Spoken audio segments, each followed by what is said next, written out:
There's no sardines in this one, John. The only thing smelly and sus is you. What's up, Damien? How's it going?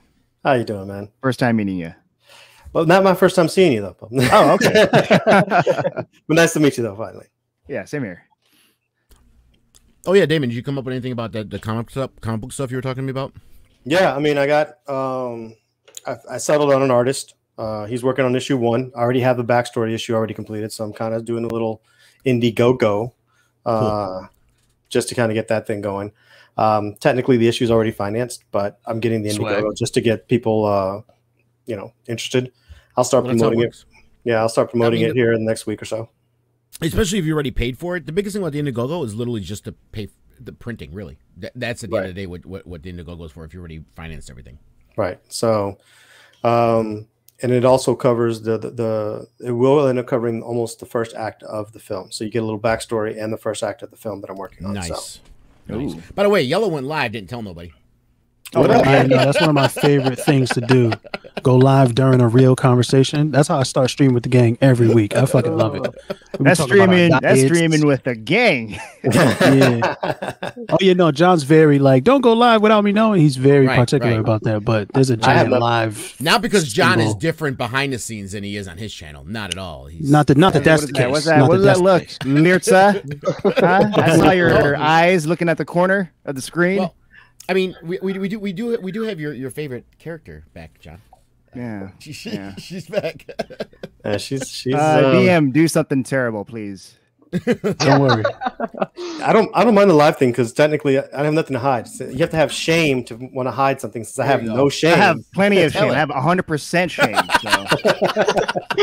There's also a giant live like blinking light button that turns on. So I mean, if you're not looking at the screen, it's like, damn.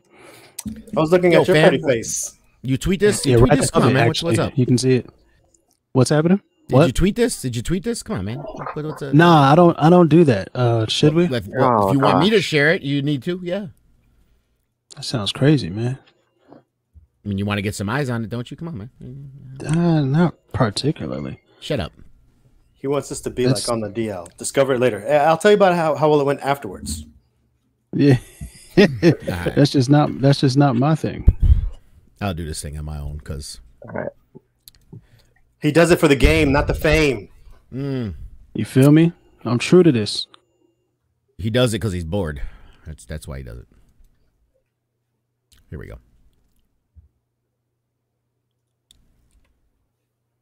I mean, I'm getting the shit now. I already am doing it. Yeah, mine's done. So realistically, we're looking like 3 hours, 3.5 hours, fam. We're gonna be getting busy. Tony Robinson in the comments said, "What up, though? What's good, gents? What up, baby?" Everybody say hi to Tony Robinson if you like to do that. If you don't, fuck that nigga. What up, Tony? Tony got the full real Facebook picture going on there, just like yeah. That's definitely that's on Facebook. That's on Christian Mingle. His beard is perfectly edged, though. I'm kind of jealous of that. I need to edge him. Yeah, I feel you, yo. I feel you. Tone was all over Twitter yesterday, posting all kinds of good food, pictures of himself, all geared up. Son was Fleek. Do they say Flea anymore, guys? Nobody? Not Fleek. I know people used to say Flea. I'm not talking about that. That's some new age shit. I'm talking about Flea. That's some super Harlem shit right there. When you get fresh from your head to your toe, you are a flea. Probably because they got it all from the flea market. I don't know where it came from. That's not my job. You know what's never gone out of fashion? On point. That's what's never gone out of fashion. Facts. Fam. On point. Never. It's gonna make its rounds, It's gonna have its valleys and its peaks, but it's always gonna be around. All right. Yeah, we got a heist. We got a heist today, guys. You feel good about that? How do you feel about it? You feel like your character is prepared to handle a heist kind of situation? Nope. It's Ocean's 4. Ocean's 3. I can honestly say since I've never done a heist, so yeah, Samora's not really a heist kind of a gal. No. Yeah. She's more of a kick-ass take names. Bingo. Oh, yeah. My character is not ready for it. He doesn't even know what a heist is. I'm noticing a trend with Spencer's characters. Does he like sausage, Spencer? No, Does this Dingo one. like Well, no, sausage? Dingo likes any kind of meat. Oh, any kind of meat. Okay, as long as it's meat. Hey, Samora and Dingo got something in common. We has the meats. Ew.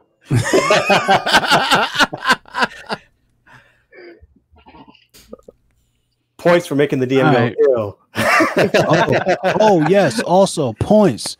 Inspiration. This is something that guys haven't I don't know that anybody has really experienced here, but inspiration, having an inspiration point means that you can roll any one roll with advantage. For me, I've gave out the inspiration points for people who came with like interesting ways that they got their invitation to the heist. Oh, that's dope as hell. And for interesting backstory stuff. So you got an inspiration point for that. I believe D already got his, or Samara. Is it Samara? Samara already has hers. I just gave Jameith one. And Dingo's story was mad boring, so he doesn't get one. But he can earn one in the game. You feel what I'm saying? By doing interesting things. So anytime that you guys do something super interesting, I will grant you a point of inspiration. Again, you can use it at any time you want for any role that you want to get advantage on it. But that's it. It's really just that simple. Sweet. I mean, so I like how he just completely like skipped over Letsplay. I mean, I guess her doing this campaign butt naked is not inspirational enough for you. Is she butt naked? I said she's butt naked. I've been saying it for a week. Yeah, you've been saying it, but people say things all the time. Oh no, she butt naked. Well, swag. She not butt naked yet. See what I'm saying? Now I just asked him if she was butt naked. She's got some stockings. You all witnessed it. She's got some stockings and like little D&D panties. Is there panties in D&D? I don't know how it works. Is there? I'm pretty sure D&D can have anything. Medieval world. So you can have armor panties, magic panties. You can have all kinds of panties. We got pink panties, leather panties, scale panties. Come on, man. It's D&D. She's in her underthings. That is disgusting energy. See, I had to make sure that I wrote down inspiration because I'm going to forget that later. Because I know I'm going to be. It's actually marked on your character sheet. You'll see it toward like the top somewhere. There'll be like a little sun-looking thing that says inspiration. It's marked right there on your character sheet. See, I thought that was just some sort of Japanese flag that I was under. I was like, all right, cool. That's exactly what I thought when I first saw it too. Land of the Rising Sun. Like, right, cool, side are they on? I don't see it. It's right by your hit points, like left to your hit points box. Yeah, if you have it. Right to the right.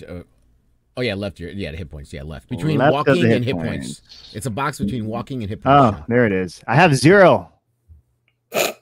0 hit points. You're dead. No, for the inspiration. You mean blank? There's no. It's 0. blank. No, it's blank. Refresh your page. Then. So yeah, so you guys are ready to get started? Yeah. Yep. Beautiful. I got a short intro for y'all, and then we're gonna get busy. Oh, an intro. Well, me reading. Okay. I know John doesn't like that stuff, so feel free to check out at any time. Reading? What? In the last few hundred years, the continent of Deshra has become more and more integrated.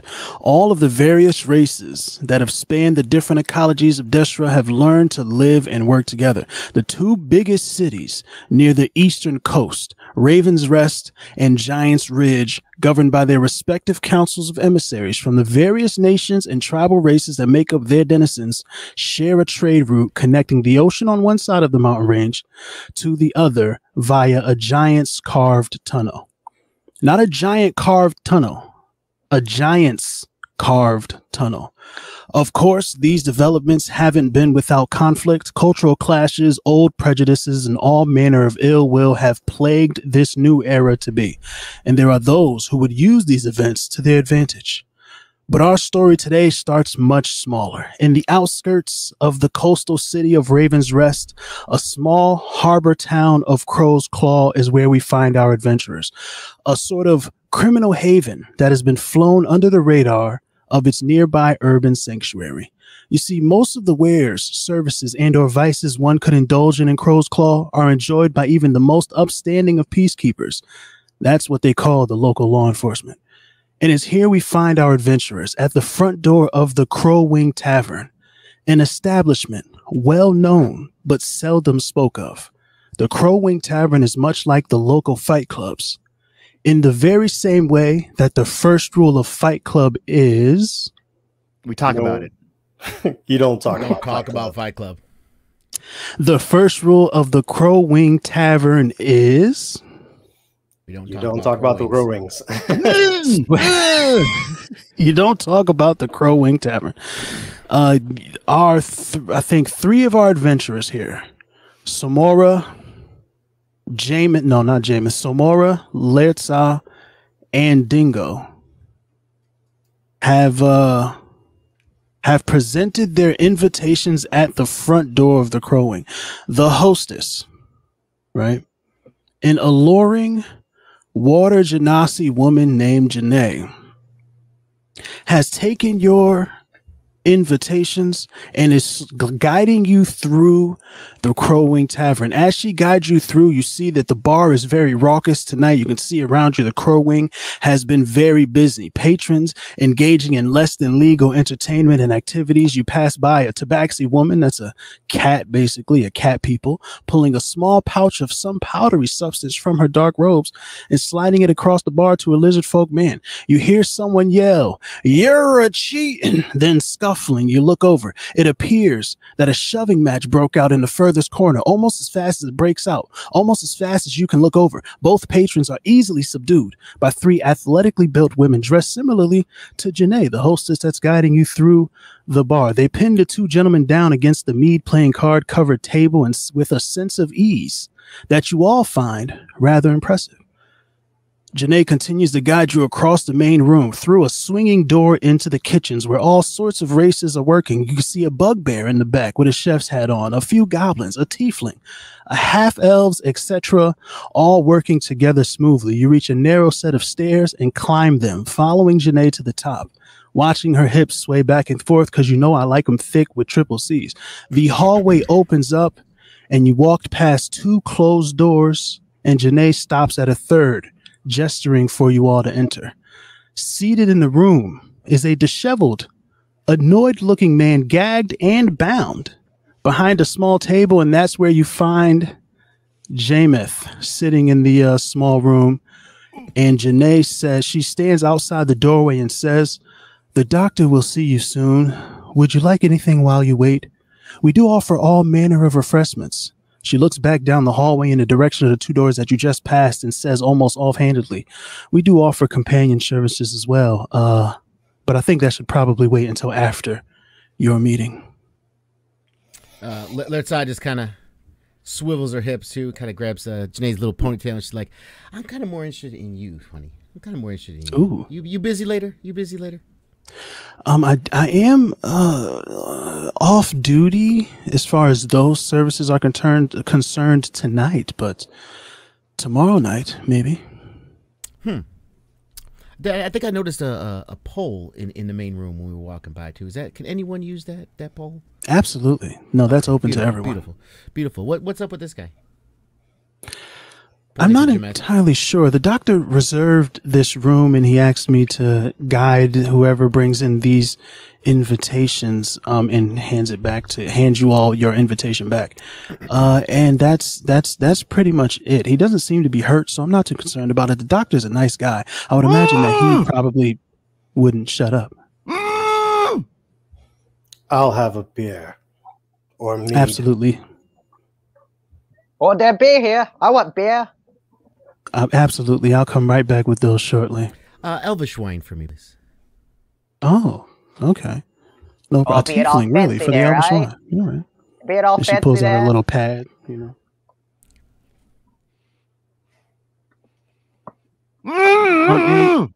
Not all tieflings are uncouth, you know.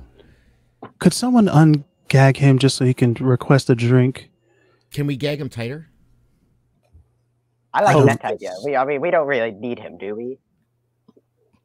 The doctor has requested that you all be here. I don't know the specifics of the situation. This Please. doctor, was he the one who gave us these invitations? I would imagine so. He told me. I don't. So he knows who took my item? I'm not entirely sure what. I didn't read the invitation. Does the invitation say? You don't know anything. That's okay. Just bring me my beer, please.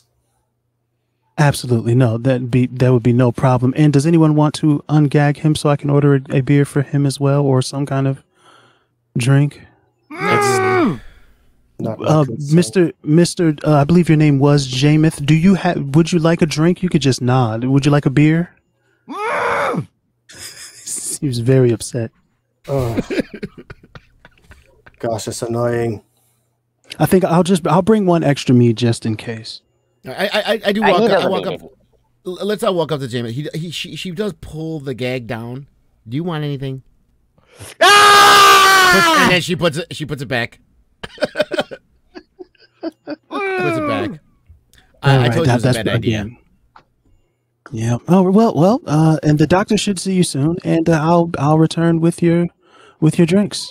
And she kind of closed the door and walks off. Now that you guys are all sitting down, I would assume that you're all seated. You can kind of hear that the building is buzzing. It's a exciting and fancy kind of place where criminals get to have fun. It's just a nice club, a cabaret maybe. Which one is the one that they do the jokes? He said, "Take my wife, for example." No, really, take her. Like, which one is the one that they do those kind of jokes in? It's that kind of a place. Vaudevillian, almost. Yeah, the Rodney Dangerfield kind of like come up spot. I don't know what the fuck to call the shit. So yeah, guys, talk. Feel free to talk amongst yourself for a little while. Introduce yourselves. Starting with Dingo. Get you out the way. My name Dingo. I'm a little short dude. As I'm just a little halfling. I love me axes. He pulls up an axe. See, you see my BT of an axe? Well, sadly, my big special axe was stolen. So, ooh, but yeah, that's rough. It's quite sad. Wait. Stolen, you say?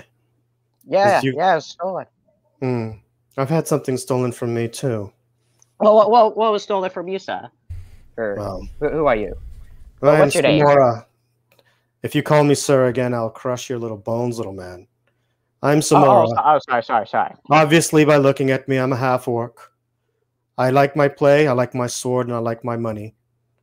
But right now, something was stolen from me too, so I'm trying to figure out which one of you may be involved in this situation. But just know it wasn't me. I was just over in my place, over in my home, and just my first time being here. I'm an outsider. I don't remember any of you in my chambers last night, and I had quite a number of them. So since it wasn't any of you, I'm supposing it's none of you that had anything to do with it. But I'm still just wondering, why are you all here? Letza wasn't paying attention. She was just sitting in his chair across from Jameth, and she was like throwing her daggers like between his feet, just and picking it up, then throwing it again. And she's like, she stops. She's like, stolen. You guys had something stolen from you as well? Yes, I did. Something personal. Interesting. So have I. Apparently, this has something to do with it. She throws a dagger again. It gets like, it's like a hair away from his foot. That thing you're playing with. Roll a dexterity for me. For me? Oh, okay. We're doing this. All right. All right. First roll of the game, guys. Hope you don't lose a toe. Let's see how it goes. My dexterity is actually not too bad. We're just using this. Oh, are we using? Yeah, just a straight dex. Just straight dex, not athletics or anything. Nope. Okay. I'm using D&D Beyond this time, so. Ooh. All right. So Letsplay, she's doing fine. She's adept with a dagger. She's throwing them. It looks like as she releases it, you see her kind of wince a little bit. She's I think I might have messed that one up a little bit. You see the dagger sticks firmly right into the sole of Jameth's boot, just the side of it, pinning it to the floor. He doesn't look like she nicked anything important, but that shoe is damaged. Yeah. Let me just grab that.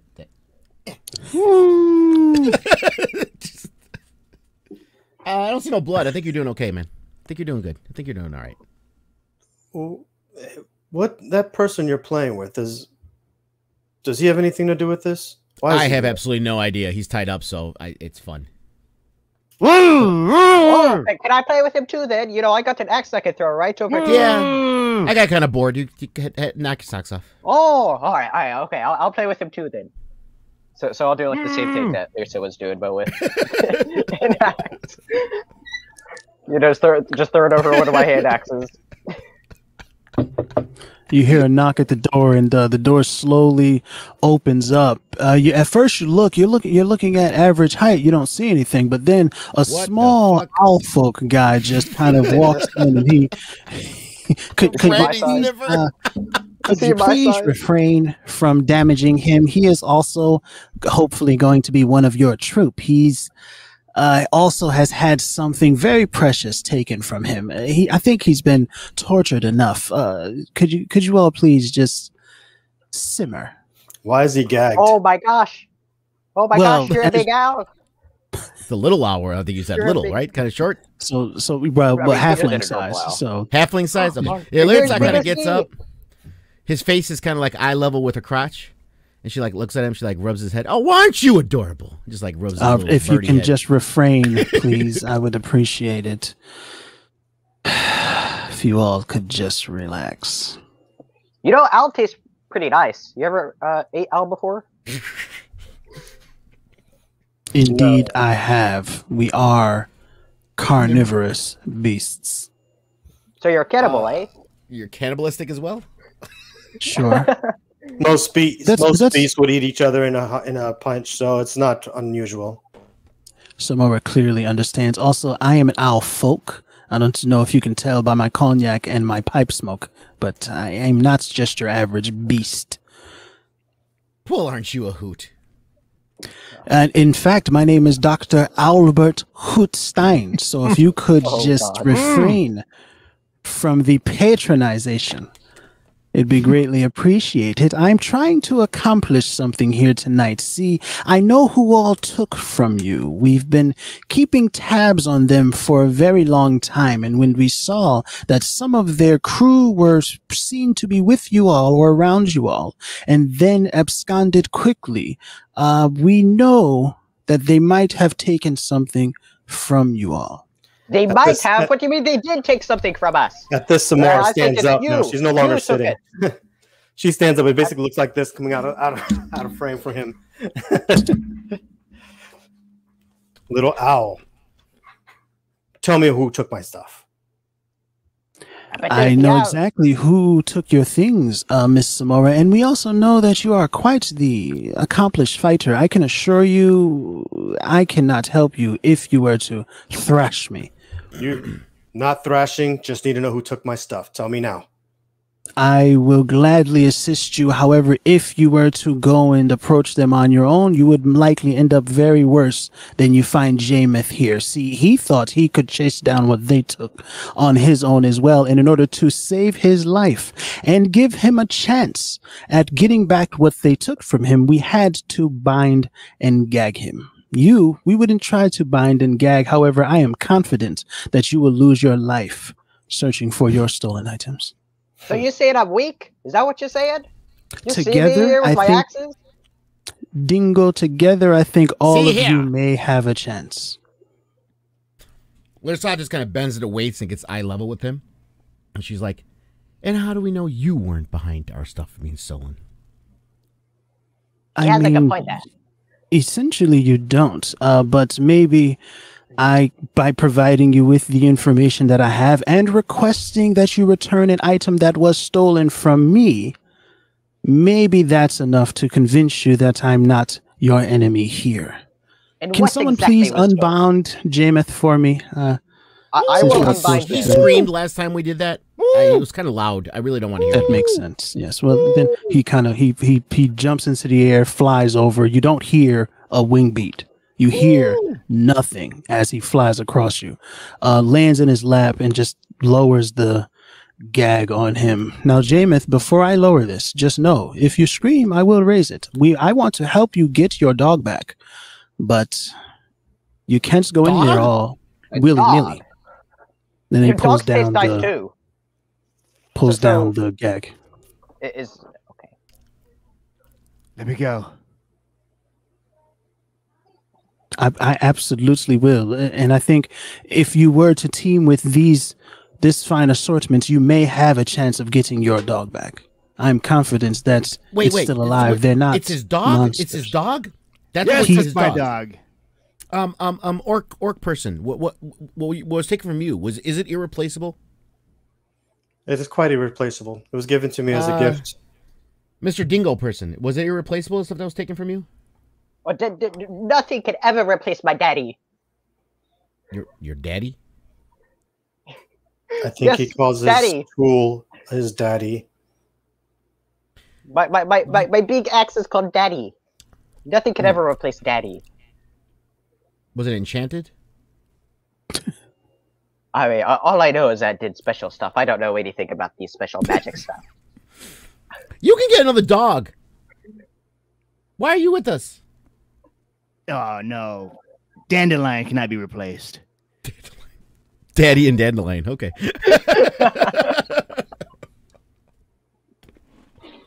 You're gonna let me free, Mr. Was this a war animal? A companion and a war animal? Something that you could use in a battle? That's my pet dog. How big of a dog we speaking? Is he like a big dog like my height? Yeah, he can reach your height. So he's a big boy, huh? Oh. A vicious companion, perhaps? Something that protected you in the sleep? A vicious companion? No, he doesn't protect me, no. What use was this animal? He helps me. With my hunting? job. No. Oh. So what is this dog useful for?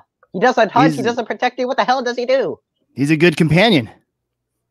Oh, brother. You say that, but he's doing nothing. So, you guys gonna let me go?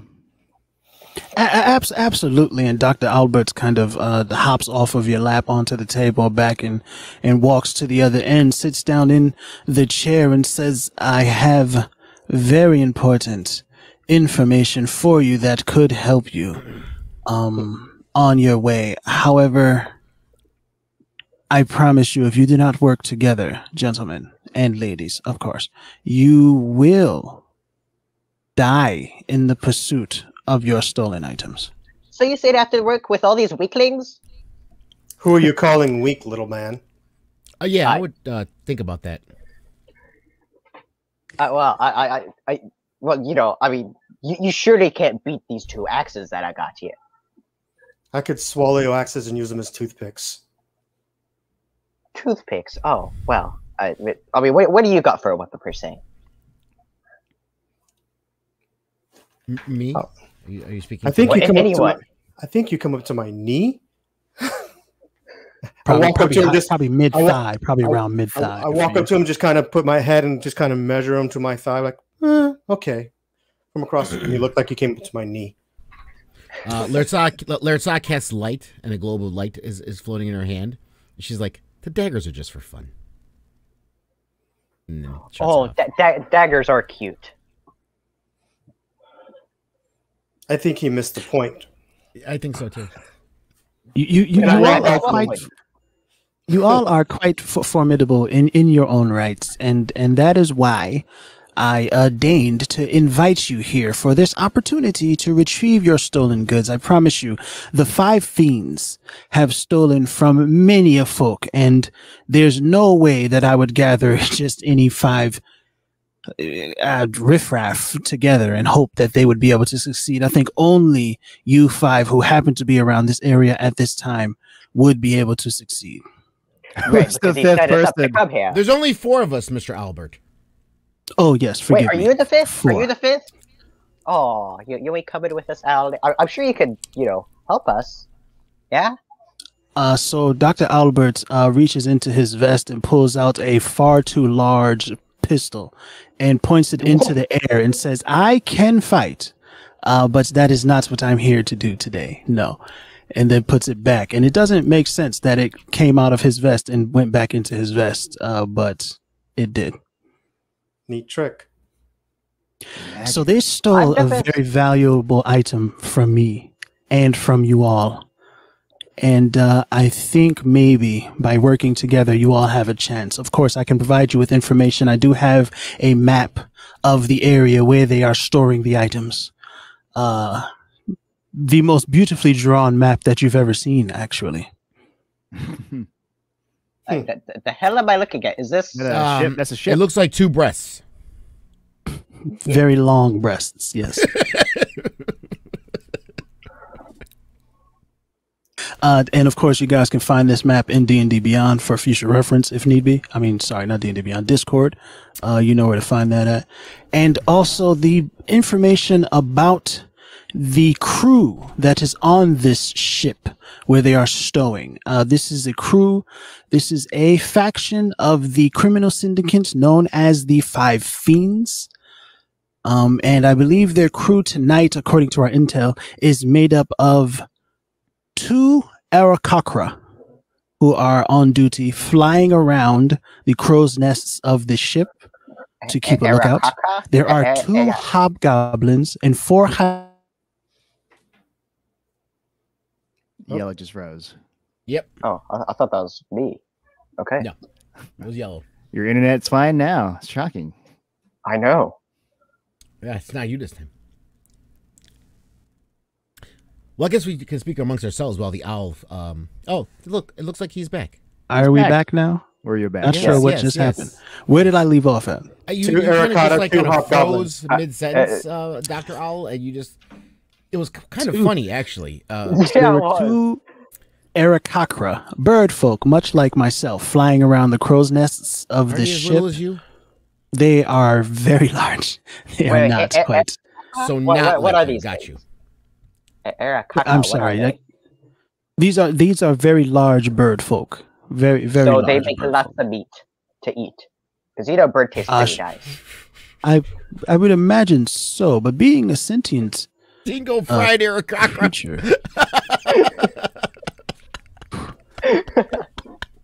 And you can see his feathers ruffle a little bit. Albert is very uncomfortable with the idea of this halfling man eating just anything. Owl nuggets. There are 2 hobgoblins that's patrol. All right, there are 2 hobgoblins that patrol the docks along with 4 hyenas. And then there is the boss, a fiend known by the name of Nikar. We don't know much about him, but he is the boss of this boat. It's his boat, and he will be away tonight. He will not be on the boat, and this is the best chance that you have to get your items back, because if you were to run into Nikar, you would likely all perish. I don't care. Is the boat docked in the shallows? There is a dock that it is docked at, so I mean, I guess we it burn the would boat. be shallow. We burn the boat. Find our items. Easy. Sounds good to me. Me Dingo like the idea. So let me get this straight. You're saying there's 2 bird things and this boss who's like the captain, I'm assuming? Yes. And hobgoblins. Yes. And the 4 hyenas that are patrolling the boat. Oh, there's 4 hyenas as well. I did not hear about the hyenas. The 4 hyenas and the hobgoblins. The hobgoblins walk the hyenas around the docks to patrol. So it's 4 and 4 is what you say. 4 hobgoblins, 4 hyenas. 2 hobgoblins and 4 hyenas. If you weren't busy throwing things at me, Lirtza. I like to roll another dagger throw at his feet. Sure. Well, no, you can just throw it. Go ahead and throw it. Okay. I throw another dagger between your feet. Between my feet. All right. If you could refrain from the buffoonery, it'd be greatly appreciated. You will get nowhere fast if you insist on not working together. What's so dangerous about this Nikar guy? What is he? We don't know much about him in particular. We do know that he is a fiend, and we do know that everyone who has gone against him has perished. He is not a member of the 5 fiends because he's clever or witty. He is a member of the 5 fiends because he is one of the most powerful criminals in this land.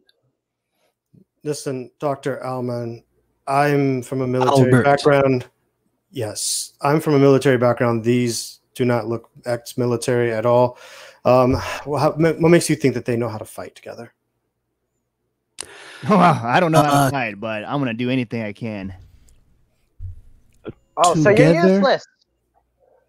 I'm not sure that you all can pull together, but I do know that you all are capable in your own rights. And if you are able to pull together, you will succeed on this mission. So long as you do not alert Nikar to what is happening, which means probably don't burn the boat down, Samora. That would immediately alert him. I just roll my. So- Then you no would have fun. to sift through the ocean to maybe find your things. I believe you're missing a ring. No, that's a very small thing to try to sift through the ocean floor to find. I'm sure someone Unless would you have can given breathe it up underwater. before. I'm sure someone would have given it up before they burned to death. But okay, fine. Let's not just stroking whatever horns. And you keep saying the word fiend. Are you using that as an adjective, or you mean he is a fiend? Yes, you, lovely tiefling woman, would be very familiar with this creature. Is a fiend. That's what I thought. Yes, That's what I indeed. thought. Yes. Yes, Of yes. the hellish plane. Yeah, As in, you know, the fucking fire and brimstone. He swirls his cognac and sips it. We caught a glimpse of him once, and it was a terrifying experience. Alhoot, what was taken from you? Yes, so thank you for asking, Samora.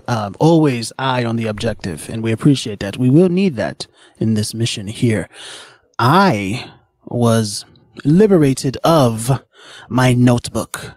It's a leather-bound ledger with very complicated schematics and sketches and notes inside. Here I am a scientist. I built my pistol. She whips it back out. He whips it back out again. It's way too big. He puts it back. I'm the creator of very many of the patents that have been used that have contributed to the success of the region. Most of the technological advancements that have been made have come from me.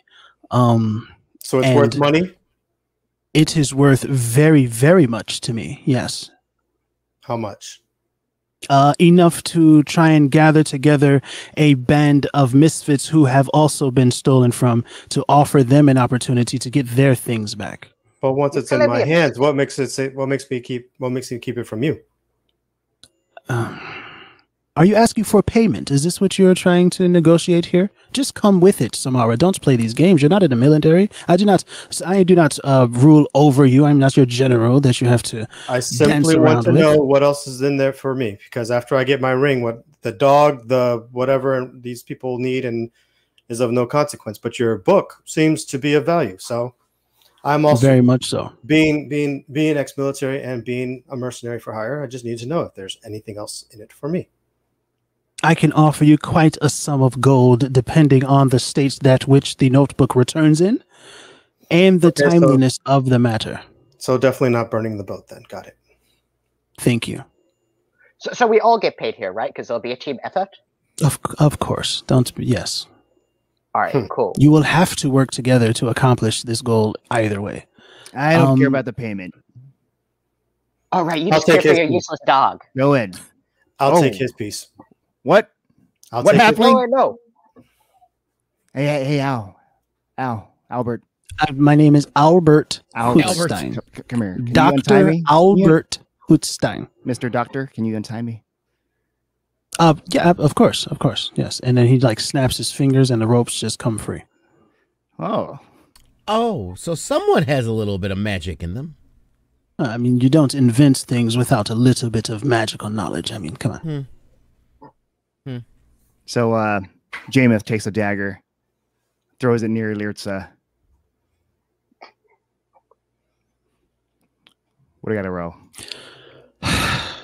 No, you just throw it. What are you trying to? Are you trying to accomplish something specific? Or are you just throwing it? I just throw it near Lirtza. Yeah, Albert just hangs his head, to the fucking face palm.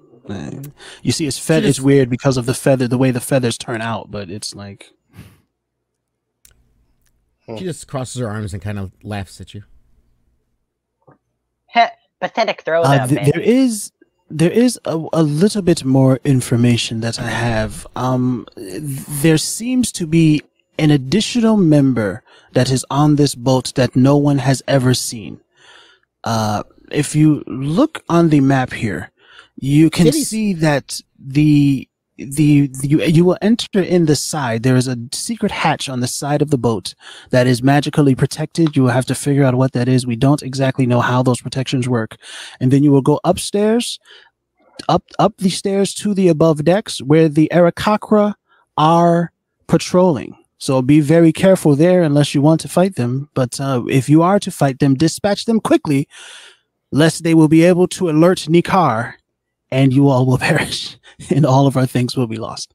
And then you want to come down here on the left side, it looks like, when you're facing it, and in the left room that we know is the bedroom, there is a treasure chest there. Now, we believe that there is another member that is staying in that room. We don't know, but we constantly hear of another member who never leaves the back of the ship. Is it also a fiend? We don't know anything about it. All we know is that he does not leave the boat. All right, let's. Now, I don't imagine that Nikar would allow another fiend onto his boat. As one of the 5 fiends, they tend to be, the boss of that area, and there would be too much clashing. I don't know. The little bit that we know about them is they are all very egomaniacal. So, All right. So what are we waiting for? Let's go. Eager. Hold on a minute. Eager to save his little pet. You Time need is to plan wasting. first. You need to There's plan something I'm first, dog lover. I'm confused here for a minute. Like how you happen to just know all this stuff. I'd like to use persuasion Please. to let Al to give us What, more information. Because you know way too much. How do you know all this? I need to know how you know all this. So I'm rolling for persuasion here. Yep.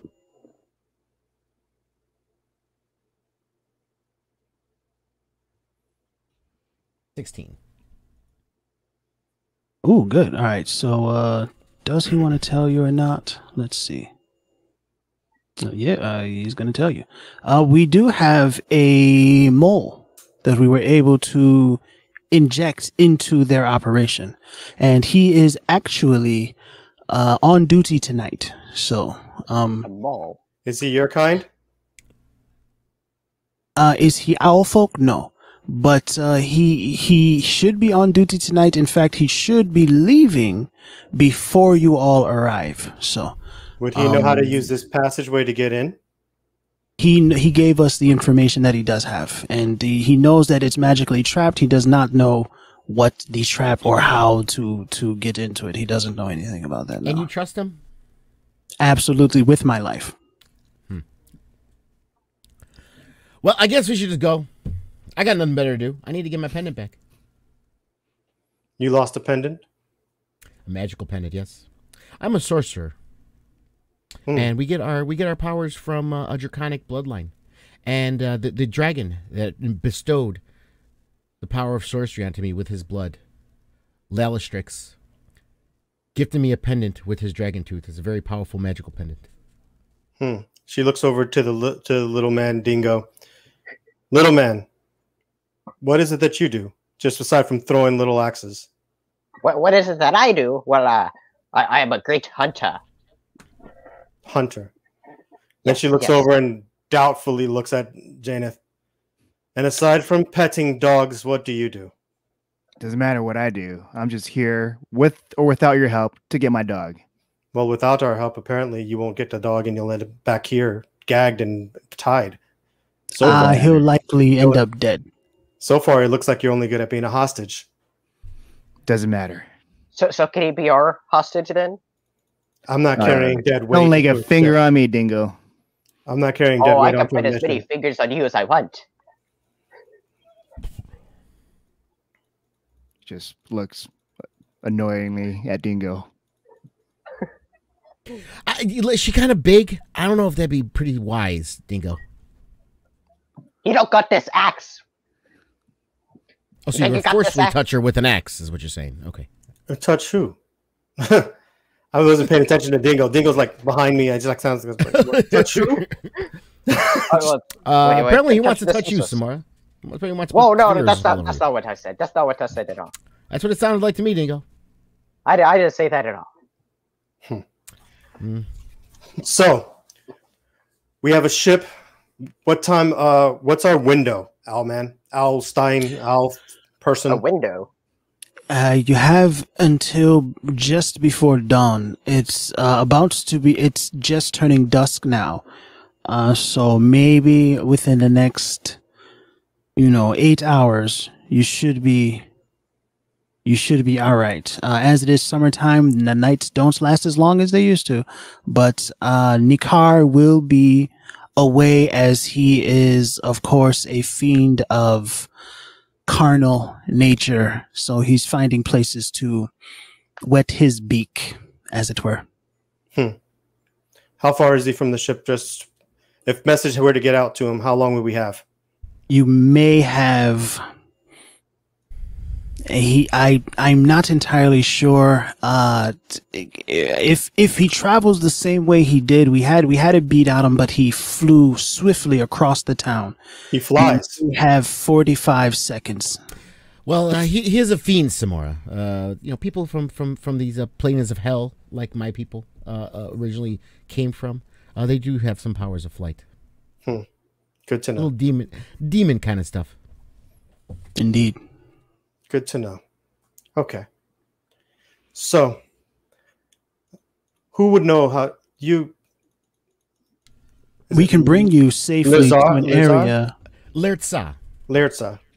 Thank you. So, Lyrtza, as a magic dweller amongst us, would you probably know how to open up a seal or whatever? I just know how to cut and break things. Yes, I do have some spells that I could perhaps, at least I can detect the magic and find out, and if I can successfully detect the magic, I should be able to figure out what spell is used on that doorway. Alstein, since you invent things, do you happen to have any cool things that we might be able to use, like that gun of yours or whatever contraption it is? It's Albert Hootstein. Thank you. Yes. And I don't have anything that I can, well, you know what? Let me see. And then he rummages in like a side pack here. He goes and looks around. He's digging in here. He throws stuff out that's too big to be in the pack. You see like a large pipe kind of comes out and falls. Doom, doom, doom. Don't touch that. And he keeps rummaging. He pulls out another, a bunch of notebooks. None of these, no. Remember, it's a leather-bound ledger. Do not forget it. If you do not return with it, you can have your things and continue, but do not come back here without it. You will not be paid, of course. And you will also be on the run from the corporation that I work for. And he's rummaging through. Corporation? Another. What was that? I'm sorry? What was that? Corporation? What for. corporation did you work for? The corporation that is funding all of your payments if you are returned with the ledger. I told you that I fund most of the technological advancements in this go area. After us if we didn't. If you were to abscond with the ledger, then you will be on the run from the corporation. Yeah, what do you mean? In the same way that we are hiring you all to help you retrieve your items and also retrieve our item for us. It would be a similar kind of situation.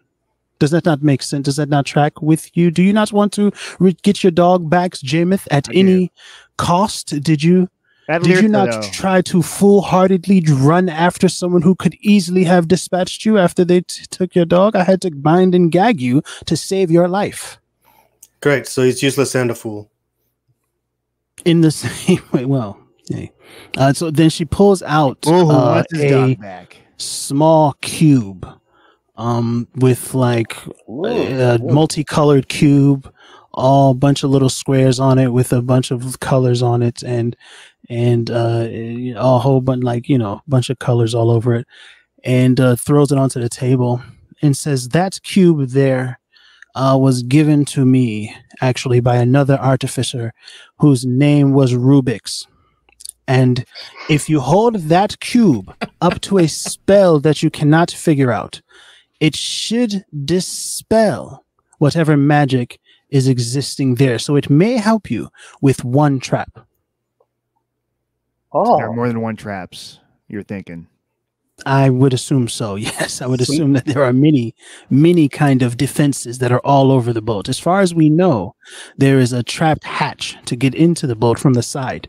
But there could be any number of situations inside there. This Rubik's Cube can help you figure that out. Samora goes over to the table and picks it up. Wait, who said that you're going to be the one carrying that? Shut up, little man. And she stuffs it inside like a pouch, just inside on the underside of her armor, just on the side here. And looking at Dingo like, I dare you to touch it. Oh, you want me to touch it? I can touch it. She walks away, looks over at Liz. How's it say it again? Lertza. Lertza. Looks over at Lertza. I'll keep it safe for you. I don't know how to use these things, but it's probably safer with me than, definitely safer with me than either of those two. Can I see it? Yes. I'll hold it up. Can you place it in my hand, please? Place it in her hand. Thank you. Can I cast Detect Magic on this, please? Oh, absolutely, yeah. So you don't have to roll anything for Detect Magic. You just do it, right? Do you need some casting time for a ritual situation, or are you going to use a spell slot? How does that work? It is a cast. It's for the duration. You sense the presence of magic within 30 feet of you. If you sense magic in this way, you can use your action to see a faint aura around any visible creature. Yeah. Right. So you can see that there is. I mean, cast it. Yeah. So you can see. Is it a ritual? Is there like a little R? Can you cast it as a ritual? No. I have alarm and comprehend languages as ritual. Okay. All right. So there you go. So so you see the cube lights up entirely. You can see the cube lights up in your hand. It's very bright. You can see the bag that the artificer has is lighting up. The entire vest that he's wearing is lit up with magic. Does anybody have any magic items on them? I don't think anybody has any magic items. Nope. At the moment, but those things, if you have any magic items, those things would light up too. Janae returns with your beers. She knocks on the door first. She opens them up. She pulls them in. She hands the 3 meads on the table. I got an extra mead for you. I had wine. Jameth, I got an extra mead for you. Jameth, and Lietza, of course, here's your wine, dear, and places it down in front of you. Without looking away from the owl, she grabs the wine. Right. A lot of magic going on here, buddy. Again, you don't invent things without at least a little bit of magic. And then you see Janae lights up entirely. Just everything about her lights up. She was special. Like lighting up figuratively or physically? She to him, the magic, the way how Lietza sees magical items right now is they light up. Within a certain distance. And when Janae came into the room, she lit up. And then she left again. They're pure magic. Right. So, it does also, if this is the case, I can when I detect magic, I learn its school of magic, if any. So if there's any. Yeah. So let me just find out exactly.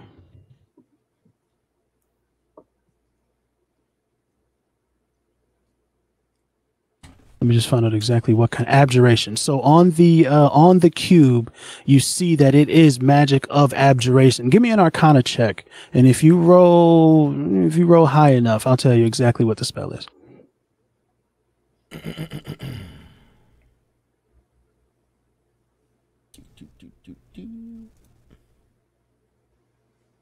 Big nat 20. I like that energy. I like that energy. So you can see this. You're familiar with it. You recognize it. It looks like this cube holds one charge of dispel magic.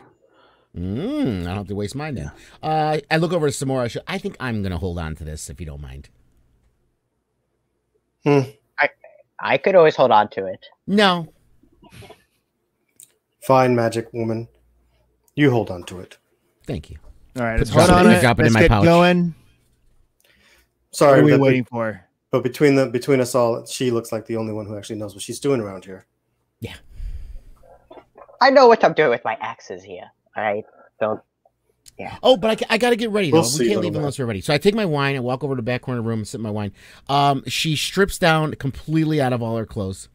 And she is just wearing now stockings with a garter, and panties, and no top. And in the garter, she has sheaths for her knives, for her daggers. I'm just more comfortable this way when I prepare for battle. Samora walks over, sits down next to her, and just starts to stare. Just looks at her while she drinks her beer. J-Myth is just at the front door, just getting ready to leave. Not very practical for battle. I'm a sorcerer. I usually tend to stay away from the blades.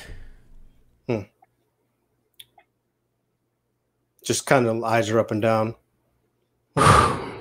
And Dr. Albert is fully taken aback. All of his feathers are just. He's. This is okay. All right. So what we can do? What we can do is we can take you to a safe place on the docks, and then you're on your own from there. You have your map. Feel free to consult it as needed. And yes, that's what we can do for you. Does that work out for everyone? Let's do it. Yep. And are we ready to go now? I'm ready. Been ready. All right, we're done. Let's go. Beautiful stuff. I like that energy. So I'm gonna have to ask somebody for help. We're fast traveling. Boom, you're at the docks. Can someone please share the owlbear screen? Oh, the I didn't owlbear realize you had map. owlbear up. Okay, let me get. Yep. Let me pull Yeah, it. it's one of the links in the Discord there.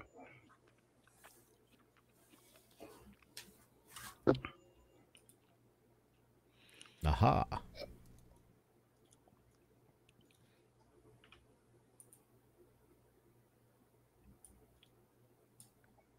I'll share it since I have the control of the StreamYard anyway.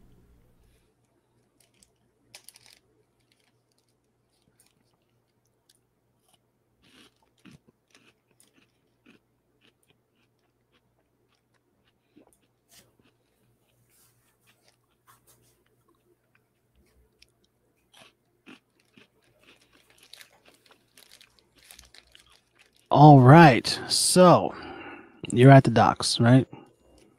You feel good about being at the docks. Are we at the docks? You are at the docks. Do you have Owlbear open? Owlbear Rodeo, Damon? Yep. Yep. It looks like Cool. I'm still at the tavern. So, huh? Oh, I mean, yeah. but you're in the docks. Got it. We're at the beginning Yeah, of the yeah, dock. yeah. Copy you. Right. And cool. That's fine, I guess. It's ugly. Continuity, yo. Oh, fine, whatever. Oh yeah, I deleted her from my owlbear. So Yep. yeah, you have to put her back if you want to use that one. Yep. There you go. Damn, she's huge. Yeah. Gotta give perspective for old Dingo there. It's appropriate. Why are you shouting up at my cooch, yo? You just like look it up. And, ah! I mean, just understand this, guys. Just he's just all up in my business. That's what Dingo does. The bloody axe. All right. So we're on the docks, right?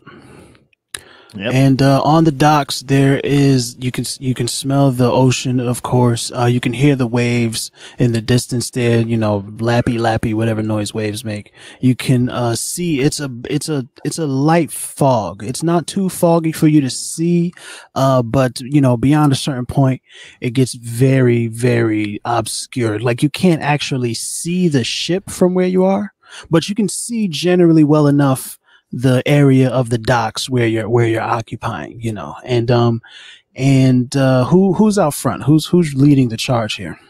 I'm in the back. I can lead. I can lead, you know, as I'm the shortest, so I can actually see. Okay. All right. And let me get a perception check from you, Dingo, in the front. Perception. All Yes, right. 20. Get the fuck out of town. All right. So with your 20, you can see ahead of you about 1, 2, 3, 4, 5, 6, 30 feet. You can hear, first you hear the chuckle of the hyena. No king, Just no a light king, la chuckle, la la not la like la la. Exactly. Just a mild chuckle, not like a big, you know, not the outright I'm terrified and laugh. Just a little chuckle, and you can see the hobgoblin off to the left there, just kind of sitting, not really walking around. He's just sitting and looking over to his far left, seated there and kind of like playing with the hyenas, and the hyenas. And he's just like grumble, grumble. From this far away, you can't quite hear what he's saying, but he's clearly not diligently patrolling the docks. So.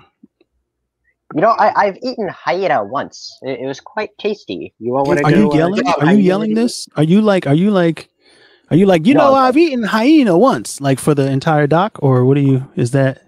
It's a little more to like a lower voice, like a normal tone voice. I'm not exactly whispering, but I'm not exactly yelling it either. Sure. Could you stop thinking with your stomach for once, please? My stomach. I look at the party behind us. The owl person said something about his friend getting off at this time. Any chances that that's the mole, or do you think we need to get past this one? I don't think that's it. He No. said once we arrive, he'll be already gone. Right. And he did say there's 2 hobgoblins and 4 hyenas. So this is the one hobgoblin with the 2 hyenas. Okay, so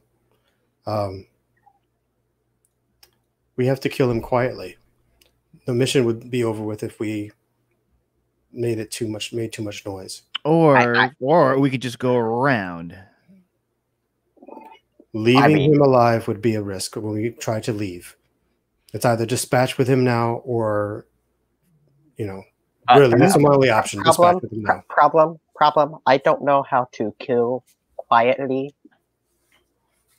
All I know is running into battle, yelling, and swinging my axes. I don't know how to do anything else.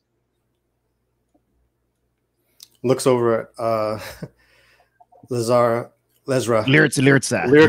I will get that right. I promise I will get that right. Lirtza. Like Reedza. Looks over at Lirtza. Do you have any way of dispatching him quietly? Not all of them at once, but I do have a handy dandy crossbow. I can take out grumble, one of the hyenas, grumble. You can hear him kind of like, like you see by his posture, he looks very unhappy with what's happening right now. The hobgoblin or the hobgoblin? Yes, the hobgoblin is like Dingo can see this and relay it to you all. Yes, this the hobgoblin. He seems to be acting a little weird. I mean, I am partially naked. I can go try to distract him while you guys try to go past. That's a good option. I like that idea. I'm not. Looks like he's unhappy with his. I'm not opposed to him turning his head the wrong way.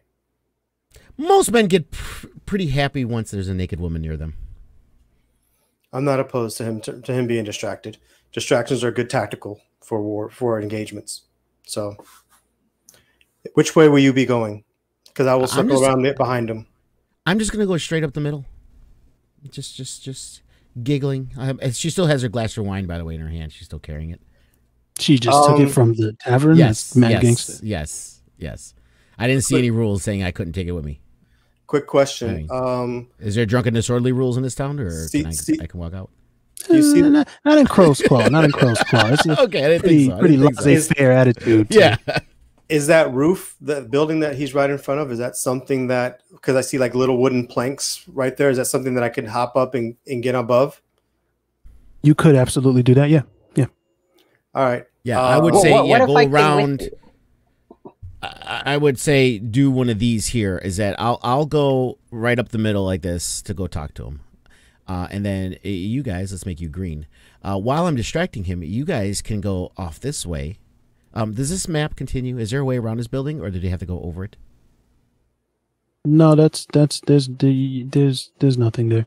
I mean, you can say that there's some stuff there to go around. You can do that if you want to. Yeah, sure. Yeah. So while I distract him, you guys can just continue on this way and go around. But that way isn't the boat south of us? Well, yes. If I distract them. Samora said she was going to climb the building. So I was going to climb the building and be back up. And I figured that really the two other ones, especially the loud short one and the puppy lover, can probably circle and hide behind the other stuff and go around the other way. I was thinking this way. Wait, question. Do you really think that roof could hold your big body? I just look at the little one and like, what are you saying? I mean, you're quite a big person, so I don't know if that roof could quite handle such a big, gorgeous weight. The architecture should be able to handle any person walking on it, unless I was a giant, and I'm not that heavy. I don't know, but okay. To you, everything looks heavy. I see someone provided an alternate route. Yeah. That works as well. If I'm not opposed to that, Yeah, if I can, how that gray thing in the middle between Dingo and the Hobgoblin, how big is that? Not very high. Dingo could probably hide behind it, but you would struggle very much so. Yeah, not what going to go exactly that way. is the gray thing? I don't know what that is. It's a Part of some sort. right. Well, like I said, I will try to avert his gaze the opposite direction so you guys can run past very quickly, hopefully, behind this tent here. I'm not opposed to that. As long as I could be with, I'll bring up the rear to make sure that in case you have any problems, I can fall back to you. Yeah, let's do it. So I'm stuck with Takalava? So that's what this is? Go ahead, say it again, Dingo. I'm stuck with dog lover and having to just go around the side. That's what it is. I'm stuck with the liability. So Dingo, whatever it is. If you don't have to be with me or not, I'm going to go on the side and sneak into the boat. It's better that you... So to be clear about the plan is to have Lietza walk up the middle right up on the Hobgoblin and say, ooh, look at these titties. Samara is going to kind of sneak stealth down the side and climb up the building just in case things go wrong. No, I'm going to hang... No, my plan changed. I'm going to hang back just a little bit, let these two go first, see if they make it to the other side where there's more coverage. But just in case I need to come up behind and protect her, I will. So I'm hanging here for just a moment. Okay. All right. Cool. Because I am not stealth. I am charged. Right. Wow. I would fail a stealth check. That's what I was wondering. So I'm hanging back to bring up the rear. Yeah. Cool. So yeah. I mean, you guys feel free to do what you're doing. Remember, you do have walking speeds. So we'll it won't be initiative, but we'll handle it in rounds. Who's going first? Well, we got everyone's got to get out. I have to go first. So yeah, right. Can we just assume that I'm just kind of sliding by everybody? That's 5, 10, 15, 20, 25, 30. I'm just jiggling all the way. I'm laughing real loudly. I'm laughing real loudly. Yes. Just Yes. With a glass of wine, just looking all funny. Hey! Oh! I thought it was something dangerous. They don't pay me enough to take care of anything dangerous. And oh my goodness! Oh, there's lots of things dangerous here. Just not what you're thinking. Hello. Yeah, young lady, what? Look at those pretty doggies. Can you bring them up over here? Let me take a look at them. I want to use persuasion on him to have him bring his hyenas up to me. Yeah, go ahead, roll that charisma. What is it? Persuade. Roll that 15 persuasion. 15 plus 3. That was persuasion. Yep. Ooh, big 18, huh? Mm-hmm. Yeah. Okay. Yeah, sure. Be careful. They do bite. Hi. Yes. Hi. Hi. What brings What's you your out? name? Yeah.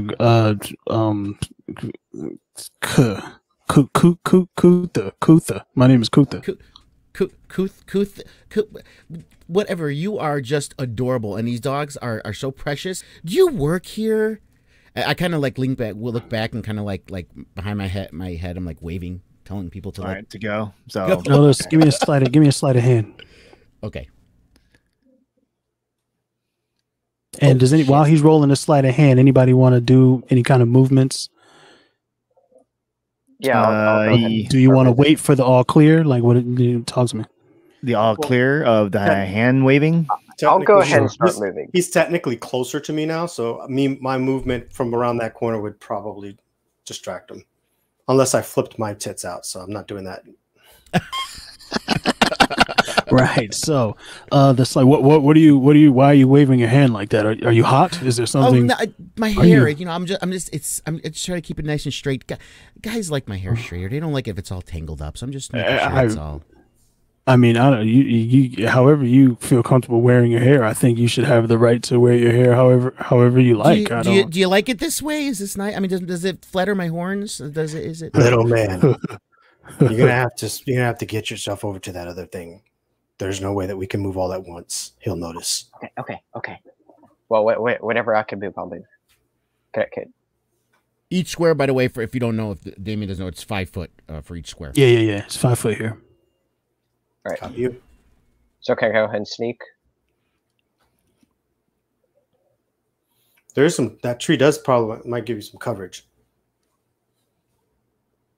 Okay. So are you going to stealth behind the?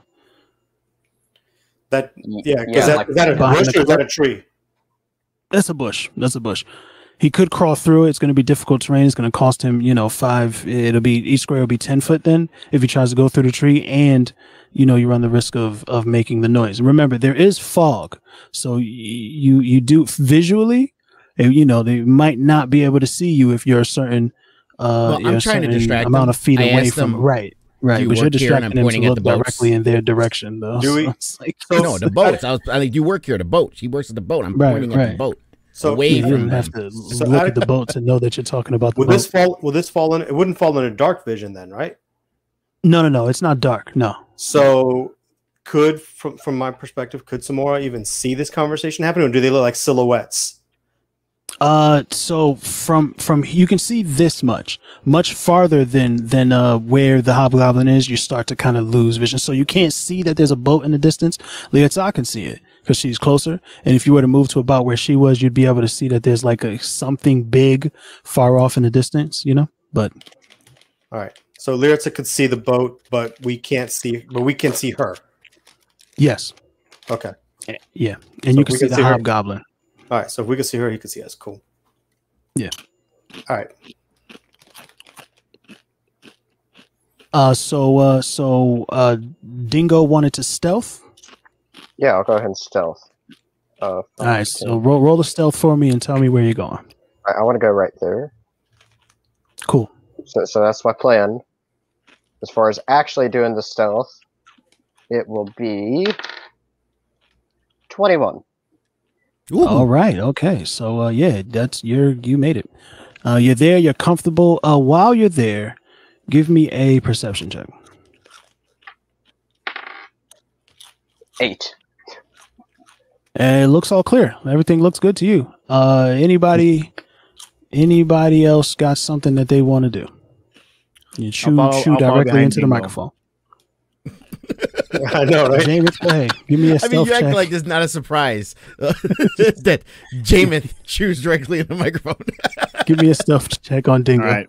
No, give me a stealth check to get to Dingo. 1, 2, 3, 4, 5, 6, 7, 8. Ooh, that's like 40 feet you got to move. So you might get stuck in the bush. Or if you go around it, you might get stuck behind the cart. Let's see. 1, 2, 3, 4, 5, 6, 7. Oh.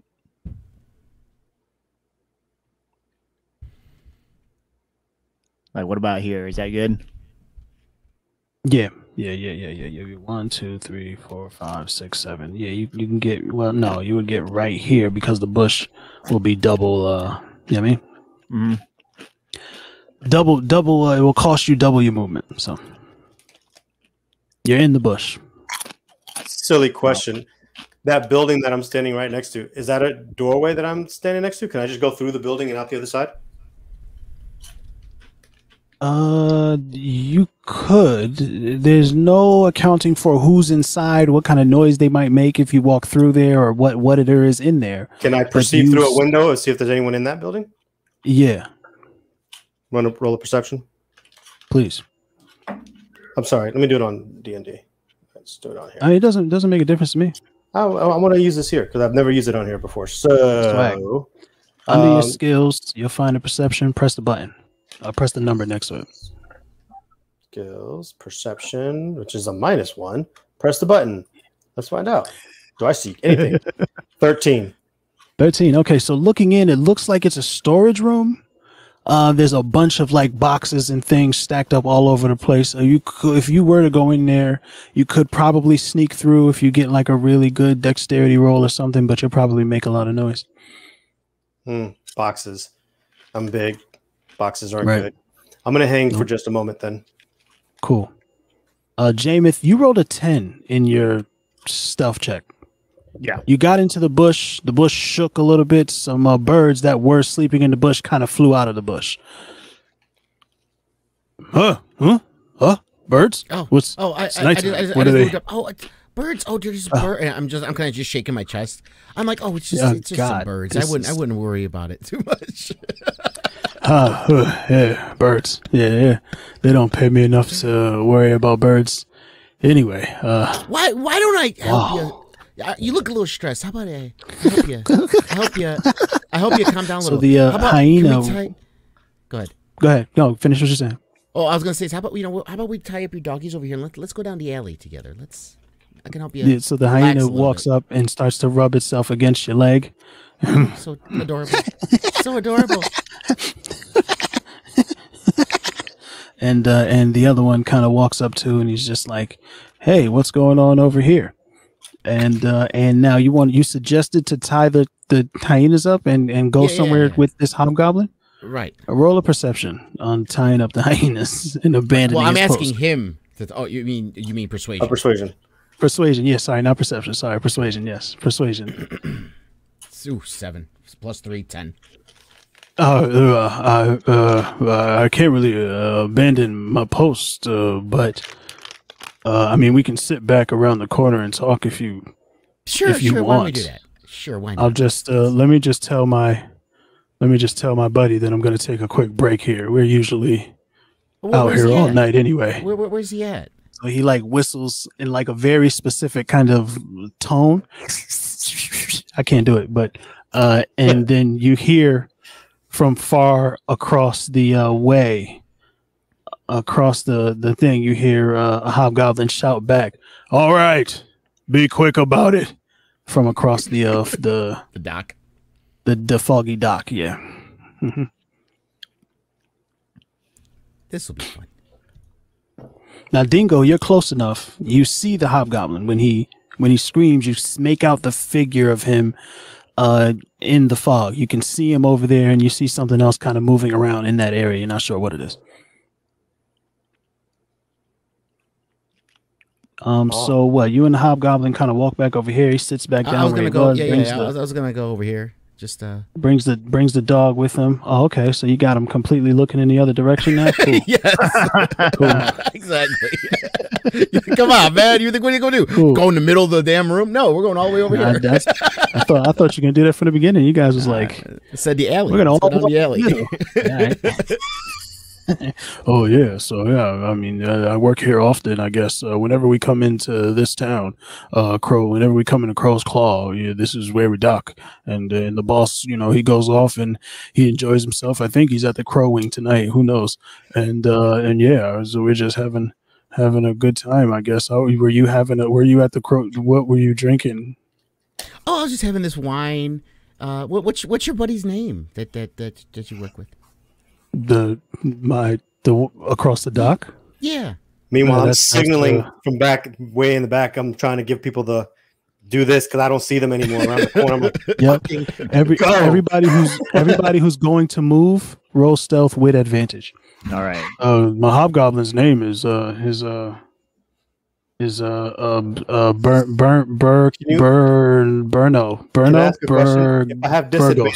If I have disadvantage, and then you tell me to roll with advantage, does that just mean straight roll? Roll.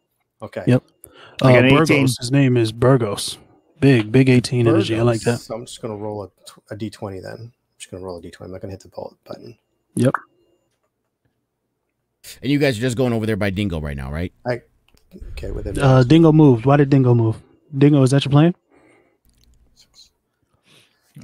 So I can't hear. That was my bad. I didn't realize I had myself muted there. Yeah, I was wanting to move there. I got a 6 because it was with advantage, but it says it's regular +2. So right, 4 plus 2. Yep. So right. That's low. So I'm just basically walking. He's way over there. So I'm just gonna. Can I? Let's see, 1, 2, 3. No bushes that make no noise. I got 30, right? So 5, 10, 15, 20, 25, 30. I'm basically trying to go. Can you do diagonal counts? Yeah. All right, so I'm just going there. Yeah, yep. No bushes. Went around him because my big ass can't fit through no bush. I got a nice, and not to mention I don't carry a bush. By the way, fun fact. Okay, wow. Was that you were telling me that while I'm like next to you? Just a fun fact. No, just I'm like looking at the bush, thinking, this is a mental thought. All right, so I mean, you should. I think you should just call your friend over here. I mean, 2's fun, but 3 can be even more fun.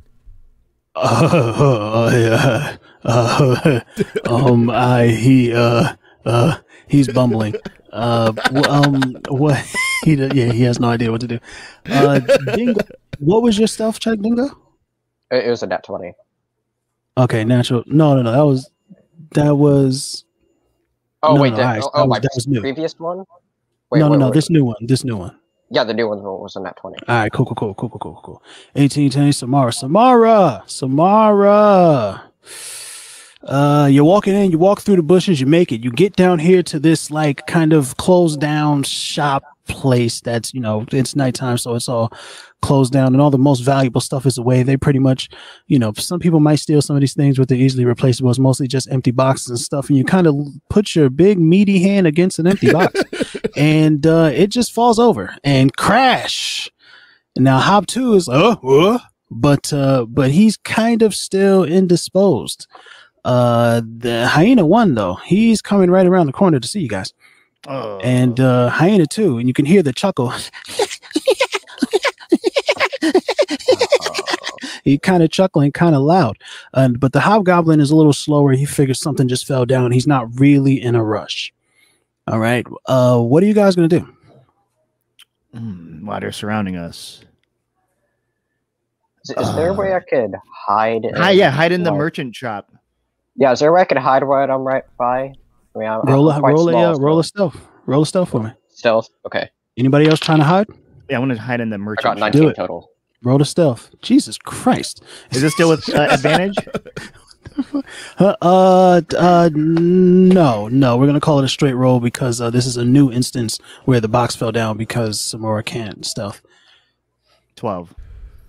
You guys got a big lumbering barbarian looking female walking around. I'm stealth this. Y'all are trying to sneak me through this. I'm like, y'all can, this, I told you, she's just gone straight through. I said, kill him. I just want to sort of just hide as best as I can there. Yep. Go ahead. You're hiding inside. Samora watches as both of them just duck away, hiding, and it's like I don't fit in either of those places. She's like, okay, the best thing I could do is walk around to put a little distance and kind of put myself on this side of it, and hopefully that they, since I'm not in their line of sight, I could probably just I'm not being stealthy about it. I just kind of like back up and just walk around to this side, I suppose. I guess it's a stealth check, but I'm just gonna. For me, at this point, it's just better off just walking. Yeah, this is you right now, Damon. This is.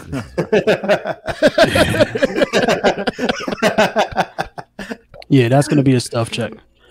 Pretty much. Okay. So are you hiding in the same place, or are you moving to? I'm not really hiding. I'm just trying to make it so that I'm not in their line of sight. Right. And are you doing that in that same place where the box fell, or are you moving to the other side of the? I'm moving to the other side. So the box fell here. They would come around this corner. They would see. Do you see that? Okay. They would basically come around the corner. They would see that. I'm just going to go to here. Make it so that I'm not in their line of sight. Yes, he's looking at that way. He's looking at tits over here. So I'm going over here. Where is it? Right. So you're saying to here, but I don't see your icon moving at all. And I'm like, oh, okay. There it so is. maybe it's a little slow for me. Cool. Yeah. Cool. All right, cool. Beautiful. So hyena number 1 comes around. He's still chuckle. Hyena number 2 kind of meets number 1. They meet each other in the middle here. They chuckle. Samara, I'm gonna still need you to roll a stealth for me because you are like hiding. You're not trying to hide, but you are hiding, and they are going in your direction. So let me do this. Go ahead. I'm gonna hit it right here. Boom. The hyenas are kind of chuckling with each other. They're just dancing around each other. That's an 8. An 8 and a 11. So I guess I get it. Right. Yeah. Yep. That's Lets sounds like talking to the hobgoblin. Her eyes are getting wide because she sees what's going on like behind him. And she's like, yeah, that's. And she just grabs him, the hobgoblin, and just like plants a kiss on him. Oh my god! Just to make sure he doesn't turn around. You can hear the hyenas are very excited now. Hyenas are very excited, and Samara is not good at stealthing. So hyena number 1 and number 2 are kind of just walking over here to see her, and they are now alert. Chuckles. Hobgoblin is running over to see what happens. See Samara, and what you got? One chance here. What do you want to do? Huh? I'm going to drop my chest plate and point at the other girl and say, I'm with her. Persuasion. With inspiration. With inspiration. Go ahead. Hit him with the advantage persuasion, yo. Hit him with the advantage persuasion. With inspiration. With gusto. Fucking Brigitte Nielsen over here is gonna with moxie. Oh my God. China. But mind you, I literally just like go and just titties. I'm with her. Titties and abs and pecs and just everything. So I hit my inspiration. Yeah. So it won't do anything. Just take the inspiration away and then roll your 2 stealth checks. You're gonna have advantage. Don't worry about your disadvantage. You're gonna have advantage. I mean, not stealth. What's it called? Persuasion. Roll both of those. Give me the persuasion with advantage. That's incredible. So that's a 4. That's a 4. Oh my God. And a 3. Whoa. And I interject. Show your titties. Jamin, show your man pecs. As before that fails, right? Or like after it fails, like I'm gonna go in and I'm gonna drop my drawers.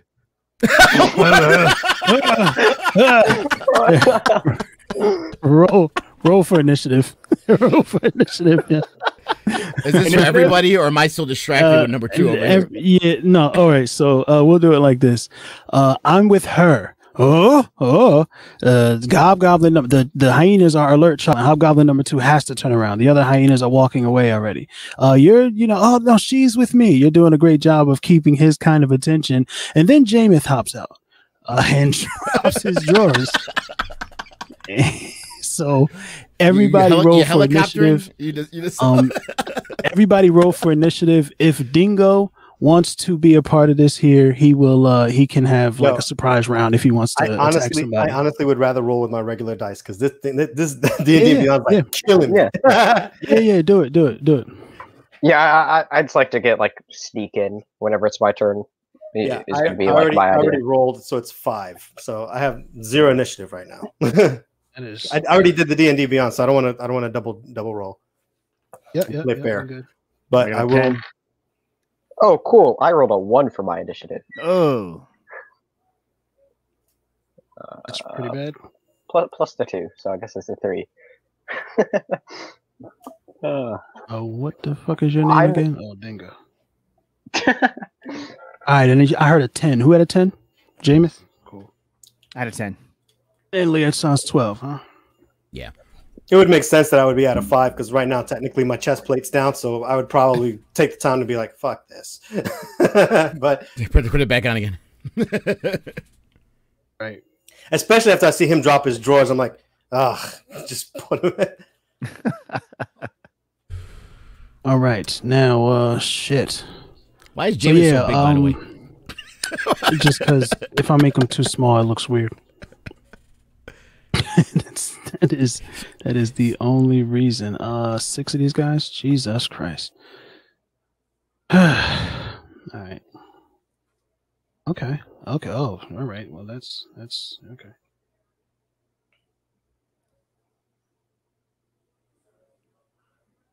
$20.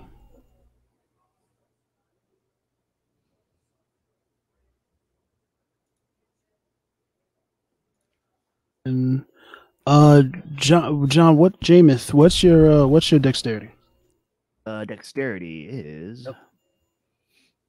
+2. I mean, hold on.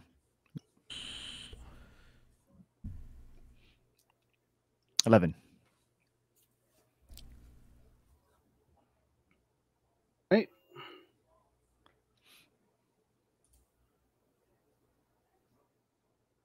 I don't know if I'm going to be able to make sense of this, but we'll see what happens. So let me. So no, what's the modifier? The dexterity modifier. Sorry. The modifier is +2. Dexterity modifier is +2. Yeah, but you have 11. I wrote it. No. The modifier on your okay, so yeah, so it is +2. Your dexterity is 14. The +2 modifier. Cool. So, hobgoblins. One of the hobgoblins and one of the hyenas are gonna go first, and then it's Lersa. Which hyena and which hobgoblin? Yep, I'm gonna tell you as soon as I get this music up because I didn't do that yet. Your hobgoblin's gonna go first. Oh fuck! Well, this guy got him distracted. Hopefully, but the other hyena. What do you call that shit? Give me, guys.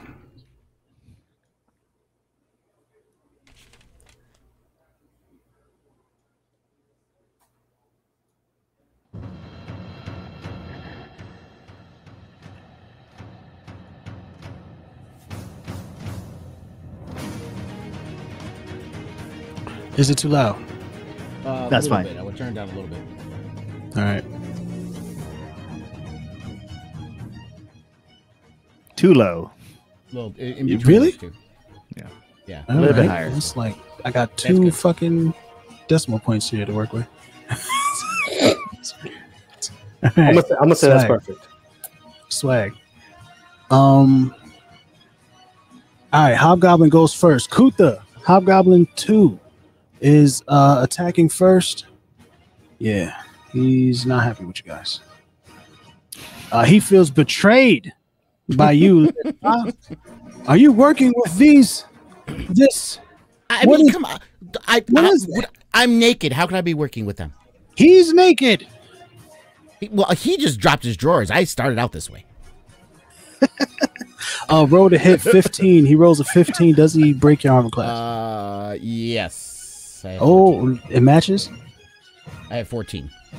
Good to know. He raises his sword, brings it down onto your naked form, cracks you. I don't know where he hits you, man. It hurt a lot. He slashes it in front of you, cuts a titty, I guess, for, it looks like 5 damage with the long sword. How dare you? And I kissed you too? The disgust. All right, so now it's the hyena's turn. He is going to, hyena number 1 is running right up on Samara. He's going to bite. By the way, that's going to initiate a reaction from me. Yep. So. All right, 18 to hit. That does hit, but I do get my because he came into my space. I get a reaction. You get an opportunity attack, right? Yep. Do you want to roll the damage first, or do you want me to roll my opportunity? The opportunity attack interrupts the movement, so your opportunity attack would come before his bite. Go ahead. All right. So, what's his? Let me see here. What'd you roll? What do I add to it? 4. Yeah, your it should say next to the opportunity attack on D&D Beyond, it'll give you a number, but I think it would be your dexterity Because you're a fighter? Yeah. I think Your dexterity modifier? Yeah, I think it's the dex. Just checking. Yep. Yeah, so 4 + 4 is 8. Swag. You miss. You extend the end of your stick out at him, and you missed. The little hyena is a little too low for you, son. So he comes in for his bite, and he hits you with 4 points of damage. All right. Very upset. His man's is hot too, but it's Lietza's turn. All right, yeah. So screw that shit. This motherfucker just sliced at my titty. I'm gonna cast level 2 witch bolt at him. Jesus. Beam. Listen, I gotta help them. This guy needs to go. Actually, you know what? Let me do level 1, just to be safe. Let me do level 1. Witch bolt. Let me roll to hit. And the way that works too is on hit, target takes 1d12 lightning damage on each of your turns for the duration. I can keep doing what I want to. All right, so roll to hit. 10 + 5, 15. Ooh, does not hit. Yeah, that's rough. Damn. So you send your witch bolt out after him. You see the crackling of arcane energy, but he just kind of sidesteps a little bit, and it goes right past him, singes his armor a little bit even, and crashes into the building next to him. Then you got a bonus action you want to take? What you want to do? No, the only bonus actions I have is 2 weapon fighting, and I didn't use it. Yep. Movement, you can move around. Yeah, I don't want it to be that close to him, but he's gonna come chasing me probably anyway. But let me see. I want to get away from this motherfucker. So, yeah, he'll get an opportunity attack if I move too. Yep. Yeah, no, I'll just go there. I'll still be in his range, but I'll stay there. Okay, cool. And Jameth, it is now your turn. I pull my pants up since that plan didn't work. And that took your whole action. What are you going to do now? No, I'm joking. And then I'm going to go here underneath Hob 1. Okay. All right. Stayed in his range. Cool. And then I'm going to take my pitchfork. Yep. And attack.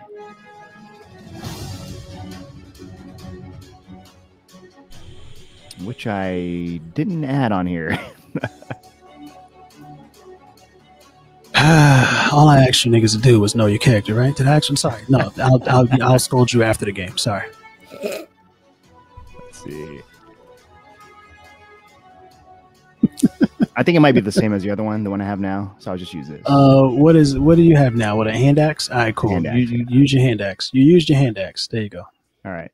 So I use my pitchfork. Mm-hmm. And then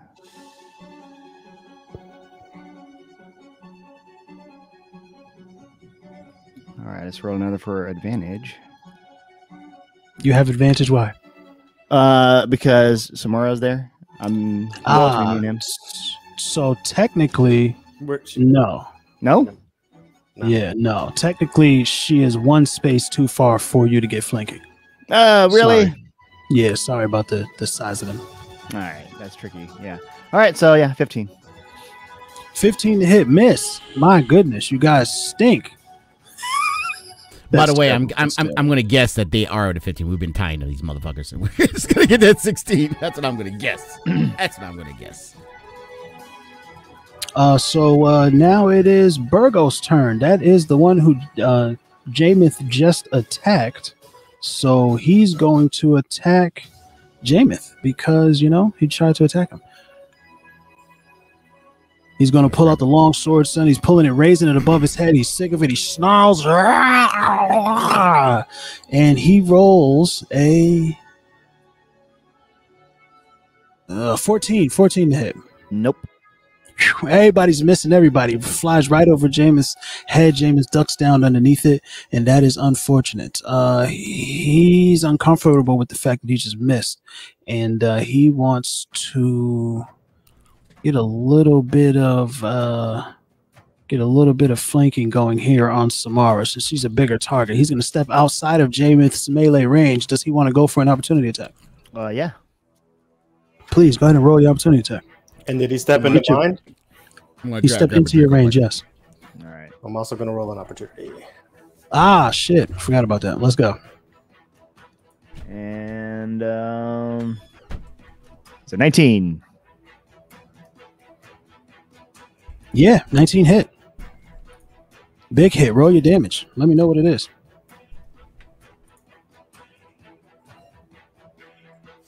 Damn. 4. All right, 4 points of damage. Good stuff. We like that. 9 plus 4 is 13, right? So that does not hit. 9 plus 4 is 13. Yep. I wonder if I could just roll the dexterity thing. That way I just know that way it adds up on its own. Trying to figure out how to automatically roll that. How to automatically roll the damage on D&D Beyond. Next to your weapon is say to hit, and then it'll say damage. So you could press that damage, and it'll automatically roll your damage. And you pressed it to hit, it'll roll it to hit. Oh, so I have the +5 to hit. Okay, on the bonus attack, not on the regular one. All right. Mm-hmm. Cool. All right.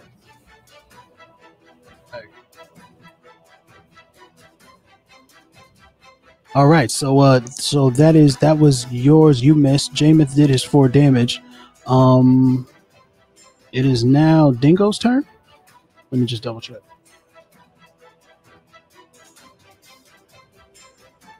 No, hyena number 2. Where are you at? Sorry, not 2. Hyena number 3.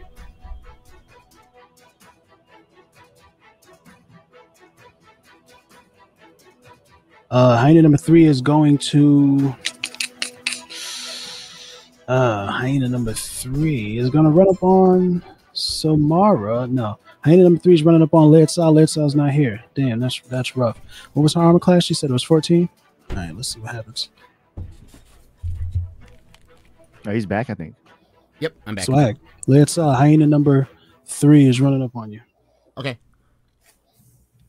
No, excuse me.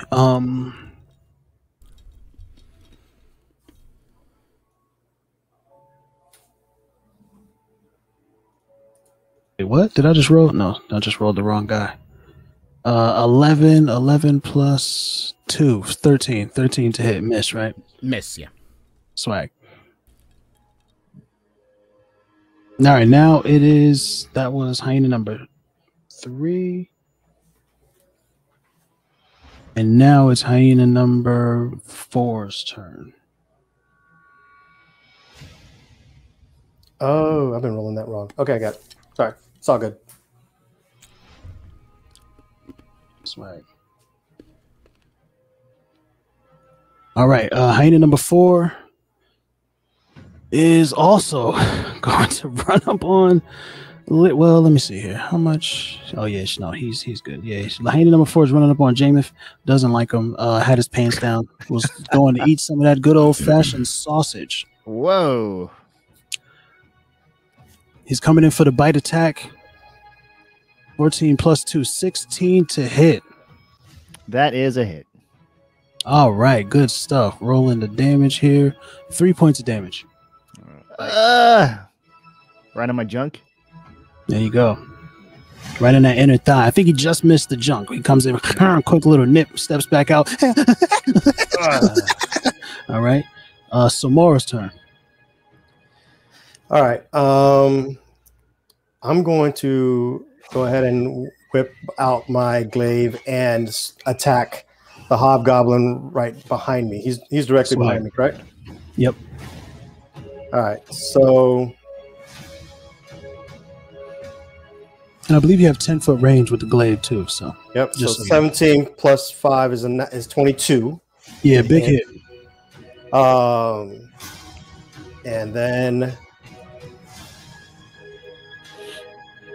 that's 4 damage, and then I'm going to go ahead and use my bonus action to try to hit him again. Yep. So that's only a 7. So 7 to hit, miss. Yeah. So first I come down with the 1, I hit, I connect, and then I'm trying to whip around the other side, but I guess my first hit was too hard, and I knocked him off a little bit from me. Ducks underneath it. Beautiful stuff. All right, now it is hyena number 2's turn, and he's gonna have to run. He's gonna have to run up on. He's gonna have to run up on Samara. He's just right in the range. It's all right. I'm ready. Coming with the roll to hit. 20 reaction. Reaction? Yep, I just rolled my reaction. You already did your reaction this round, so you only get one reaction a round.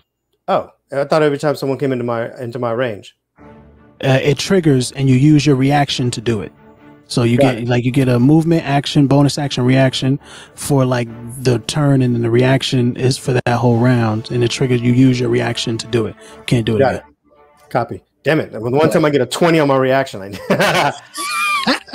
so now I know how to roll that bitch on there. Now. Right. Roll 9 plus. I believe it was 2 on the hyena. Yeah, 9 plus 2 to hit 11. I'm assuming that miss. Miss, yep, that's a miss. Hyena comes in for a bite, just misses, doesn't hit anything, tears a little bit at the pants, hits nothing. And then it is Dingo's turn. Dingo, who actually should have gotten a surprise round, but he's too far away to do anything. So what do you want to do, Dingo? It's your turn. Well, I can't move far, but I will. 1, 2, 3, 4. All right, I'm just gonna move up there, and then I'm gonna use my javelin. You're gonna throw it. Yeah, but just. All right, I'll let you have advantage on the to hit because he didn't know you were there. Okay. So hyena 1 for my javelin throw.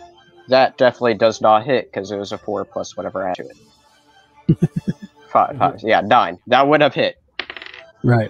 18 plus 5. There we go. All right. Well, that hits. Yep. All right. So 1d6 plus 3. Woo!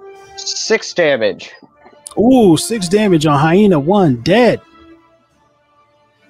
Perish. Javelin lodges in his throat, so you just hear. He was chuckling. Perishes. Hyena down.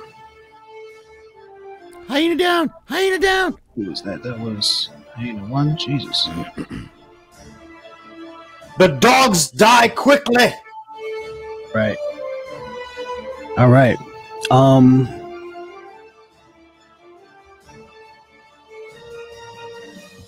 Now back at the top. Everybody's one round. Back at the top is Kutha. That was Hob 2, right? Cobb 2? Yeah, because that was Burgos. All right, Hob 2, son. You gonna miss this shit. Hob 2 is offended. He's fucking like, you know what I mean? He's like, I trusted you. I wasn't even supposed to be here today. Y'all booty hurt. I got you. Right. 4, roll to 4, plus 3 to hit, 7. Complete miss. Raises the sword, comes in real fancy, like for a straight jab, and just, what do you do? Sidestep it or something? He missed. Yeah, I just shake the tits and move out of the way. Ha ha, bitch. Right. Oh man. All right. And yeah, that's the end of his turn. Good. And now it is. Yeah, that hyena's dead. Lexal's turn. All right. Yeah, I'm gonna do twin spell. Swag. Use a spell slot, and I'm gonna do poison spray. Ugh. On both of them, which is an at-will spell, so that does not cost me a spell slot. Yep. 1d12. So if it hits, it's gonna be it's gonna hit both of them for 1d12. Yep. Roll to hit. 11. Oh, sorry, I rolled damage. Sorry, I mean roll to hit. Oh, actually, no, it's at will. There's no roll to hit for at will, is there? Oh no, that is no. At will is when you could do it. There's still there should be. Wait, what is poison? Yeah, is it like a Constitution saving throw or something, or a Dexterity saving throw? Yeah, it's a Constitution saving throw. 13. You extend your hand towards a creature within range. Puff with a notch of gas. Creature must succeed Constitution saving throw or take 1d12. So you got to beat 13 Constitution. Okay. That's why it was no roll. Yeah. Yep. No roll to hit. All right. Constitution saving throw. Let's see what my guy's Constitution is. And it's the hobgoblin and a hyena, right? Yes. Okay, that's pretty good. Oh, so it's the same. Cool. All right, so the hobgoblin, and the hyena both fail. Yes. They struggle miserably. They're drenched in the disgusting poison that released from who knows where on this naked sorceress. And they are now poisoned, or they rolled a damage? Yeah, 12. I'm sorry, you rolled a 12? Ouch. Yep. Okay. All right, so Hyena 3, dead. Perish, succumb to his poison. Hobgoblin, Kuto looks at you in your eyes squarely, all right, and says, "But I trusted you." You toxic and bitch. He dies, perishes. He perishes to the strength of the poison arrow. You dirty bitch. All right. All right, and I'm going to use some movement too to get by everybody else. Yep. Opportunity is only if I move away, not if I come next to them, right? Yeah. Right. All right. So I want to give Samora some flank in here. So 1, 2, 5, 10, 15, 20, 25, 30. Wait, Samora's off. Not even. Wait, which square is that Hobgoblin in?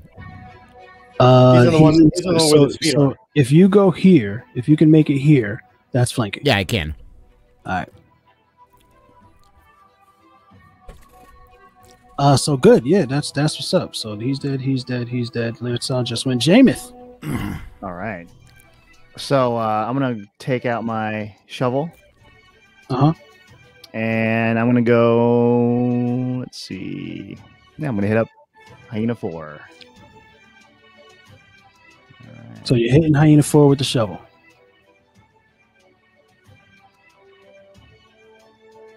Right? Yes. 15. Hit. Ooh. That's a hit on the Hyena. Roll for your damage. Damage is. And role play it for me. 7. Woo! Role play it for me. He's dead. All right, so I take the shovel, take the back end, and just ram it right into the face. Bam! Ooh. Cracker! All right. He died.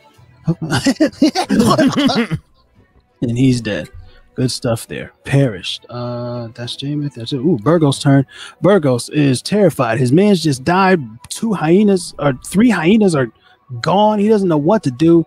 He's gonna try and do a little extra damage here on Samara, staying in there, flanking with his mans. He's going to roll. Opportunity attack.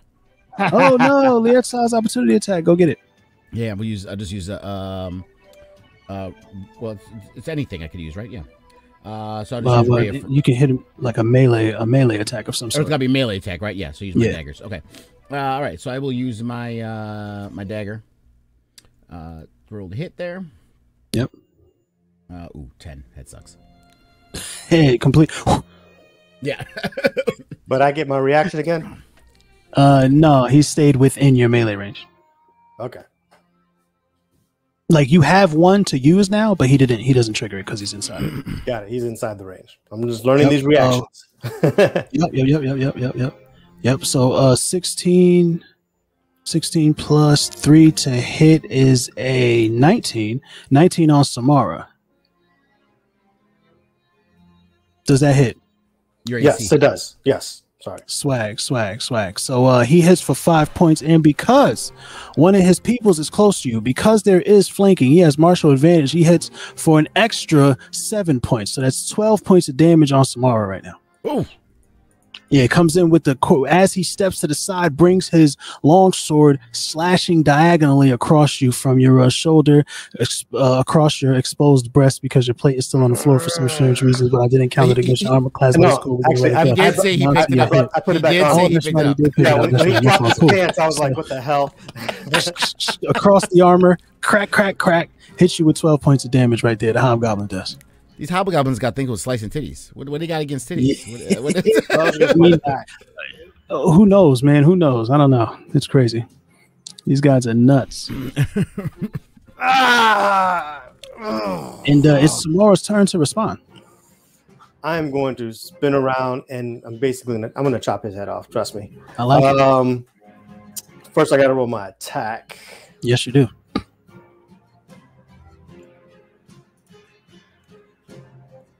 15 plus 5 is 20, so that's going to hit. Yeah, that's a big hit. And Gonna go ahead and roll my damage.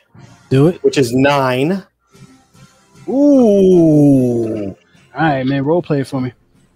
So I feel the slash across my back. And I just turn around and just take the glaive and just go straight across his neck.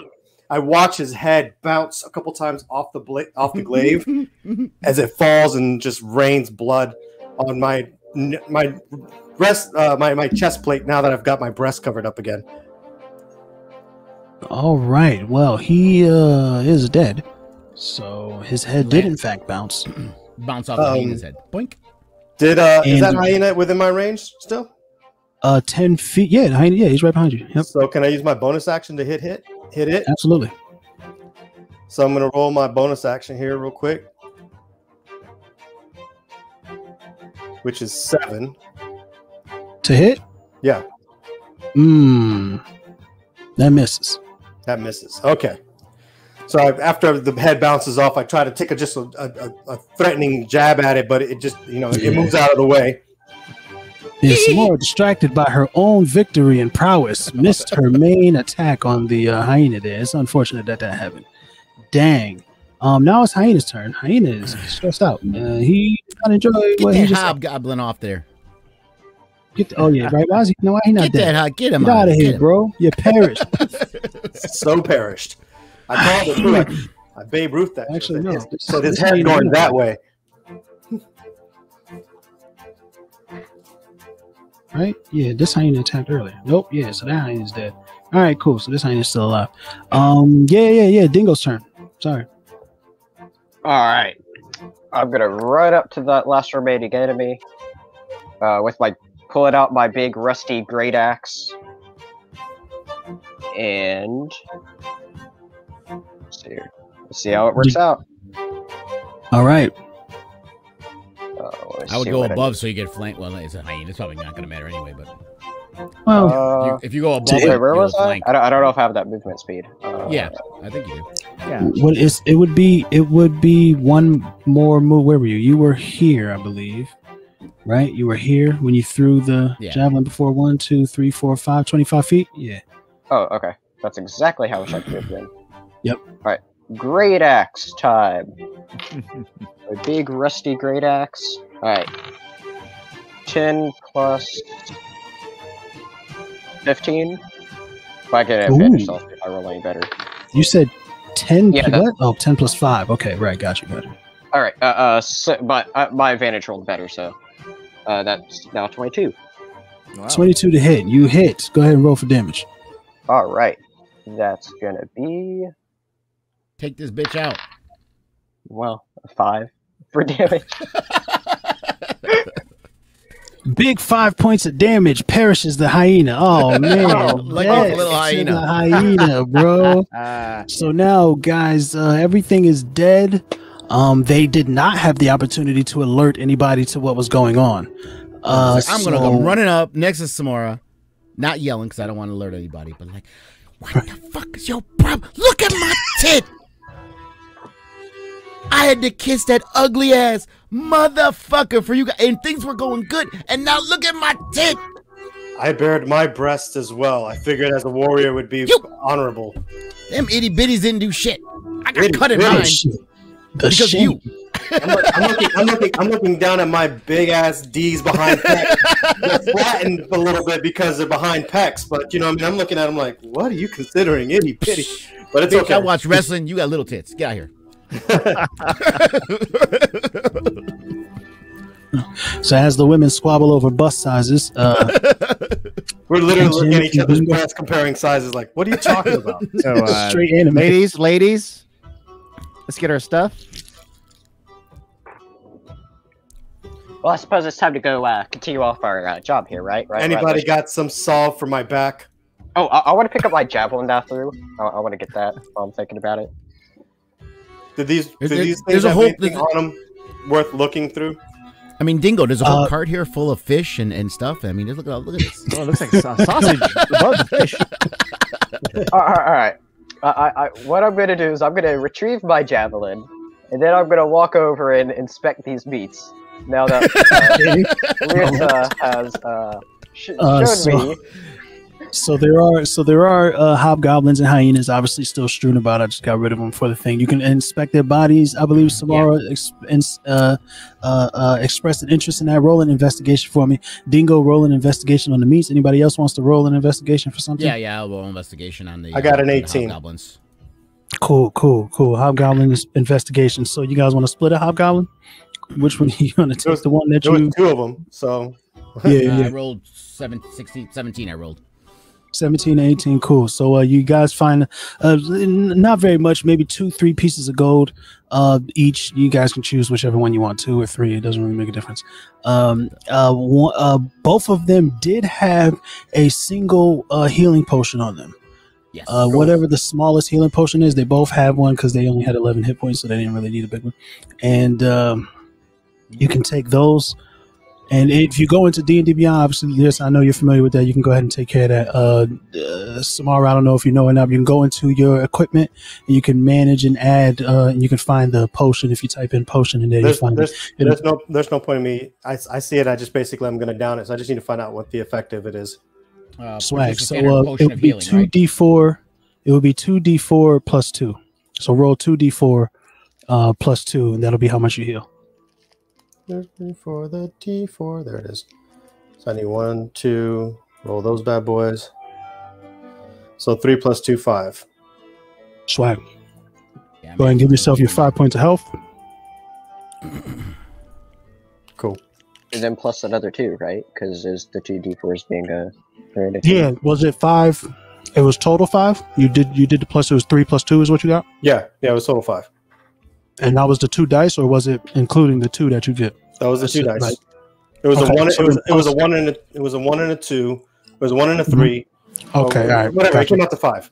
Yeah, got you. All right. And Leota, you said you were taking the other one, or? Yeah, I'm just keeping it. I'm not using it. Okay. Dingo's investigating the meats. Yeah, just rotten meat. That's what's there. Oh, rotten. You see rotten meats, man, just sitting there. It's been laid out there all day. Whoever's in charge of this cart clearly doesn't care if people take rotten meat at the end of the day. So I guess he would prefer it. I don't know. It doesn't seem very bright to me. It seems like it would attract to you, Dingo, being a hunter. Stinky. Wait, you are a hunter, right, Dingo? Well, this I don't like how stinky this is. Dingo's stomach is not as strong as a lizard folks' stomach. All right, so you inspected the meat. Now, Dingo, you were a hunter, right? Yeah, that's the way it's been to stop doing hunting around and such. No, are you a hunter? That's what you like. You hunt stuff in your free time. Yes. Swag. So you get the impression that these rotten meats will probably attract creatures and stuff. So I don't know why you just feel like this probably isn't the best way to leave this out, especially next to all this water where any creature could come out of the water and looking for it. But nothing's happening now, so you move on. You guys being this close, you can see the boats like off in the distance. You can see where the boat is at the end of the dock there, and you got to go to it. So. Is there a way I could just like shove all this, like push the meat off the side? Yeah. Go ahead. Give me a strength check. Give me an athletics check. Unless you're gonna throw them all individually. Well, are you gonna push the whole? You said push. So are you gonna push the whole cart, or are you just gonna throw them off? Push. I want to push it all off. The entire cart. If I can. Athletics. Yeah. Okay. Athletics. The right. 13. Yeah, you do it. It takes a little grinding, but you slowly push it over the side into the water. All right, cool. Okay, I do want to cast a spell before we start moving forward. I have disguise self, so I'd like to disguise myself as one of the hobgoblins. Ooh, I like that energy. How long does that spell last? For all of us? Out of curiosity. It lasts 1 hour. Yeah, she can do it to herself because it's disguised self. Right. No, so I was just what curious. I'm thinking is, so I'm a hobgoblin, and I'm thinking of, hey guys, how about this? See, look at me. I'm a hobgoblin. maybe I can like pretend you guys are my prisoners and sneak you on a ship. But isn't that side compartment? Like that's where we're restricted to go. Well, yeah, we could do that. We could try to do that, but I can distract them. Make sure no one's going down there too. Are you a Last female time you hobgoblin? distracted somebody, it didn't really work out so well for me. Well, that's because you were you were being a big, Yeah. And no, I'm not a female hobgoblin. I can disguise myself as anything that I want to look like, as long as it's the same. Somebody say female hobgoblin? Yep. No, Yeah, Jamie? Yeah, John asks, "Are you a female hobgoblin?" I You just can't wanna be change a your female body hobgoblin. type. Like in other words, like if I can't change into Goro and have 4 arms suddenly. But Yeah, and you can't get too much taller, too much shorter, that type of situation. So we're not going to try to go through the passage that the owl man told us to use. Do you want to go up the front? you guys tell me. I think me being a hobgoblin is good either way. Which way do you guys want to go? I think we should probably listen to a big smart owl person. I mean, as much as I like to eat him, I'll give it to him that he's smart. So It's useful. Definitely, I think if you were to go in first through the passage, maybe perhaps you can see what's going on before we enter. Right. I think that's a good idea. And I had the cube. I have a feeling we're gonna need this cube to open this this doorway.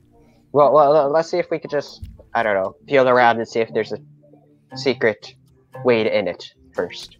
I look over at Dingle and say, "You mean the secret way that the owl person told us to use?" Yeah, yes, that way. I think that's where we should go. All right. Let's move forward. All right. All right. Is there any So point? you guys, go ahead. We don't need to sneak forward. Are you stealthing or are you walking openly, brazenly? We just kicked a bunch of hobgoblins' asses. Well, the question: this fog, how high up does it go? Like, can I see the crow's nest now that we can see the thing? Can we see the crow's nest from here? Right. So from where are you? Well, the answer is way too far ahead right now. That might be dangerous. Well, I'm the hobgoblin, so they're not going to That's notice true. me. That's true. You could just be up talking about stuff. So from where you are, you can see the bow of the ship. The fog does appear to get thicker as it goes up, but you do see a shape in the first kind of crow's nest. You're not sure what it is, but you do kind of see an outline of something that's in the crow's nest, in that first, that closest crow's nest to you. Yes. Because there are 2 on the ship. What's the name would have told you this? He didn't tell you. There are 2 on the ship. You do see. Yeah. You do see the. He did tell us that. I didn't get a chance to speak to Lyrtza before she left, but I was going to say, recon. Right. We'll wait here. I mean, I'll wait here, and you recon. But here, since we don't, we're. I mean, are we? Let's come back. Did you say something? Since you blend, maybe you should go closer, tell us what you see, then let us know if it's safe to come up. Yeah, that sounds like a good idea. I just kind of roll my eyes like, oh, okay. Well, to be fair, I was here, so I guess I got to do the correct movement anyway. So 5, 10, 15, 20, 25, 30. So that's as much as I can get in the first turn. Right. Unless you're, so unless right you're there, fast tracking us all the way down there. give me a perception check. All right.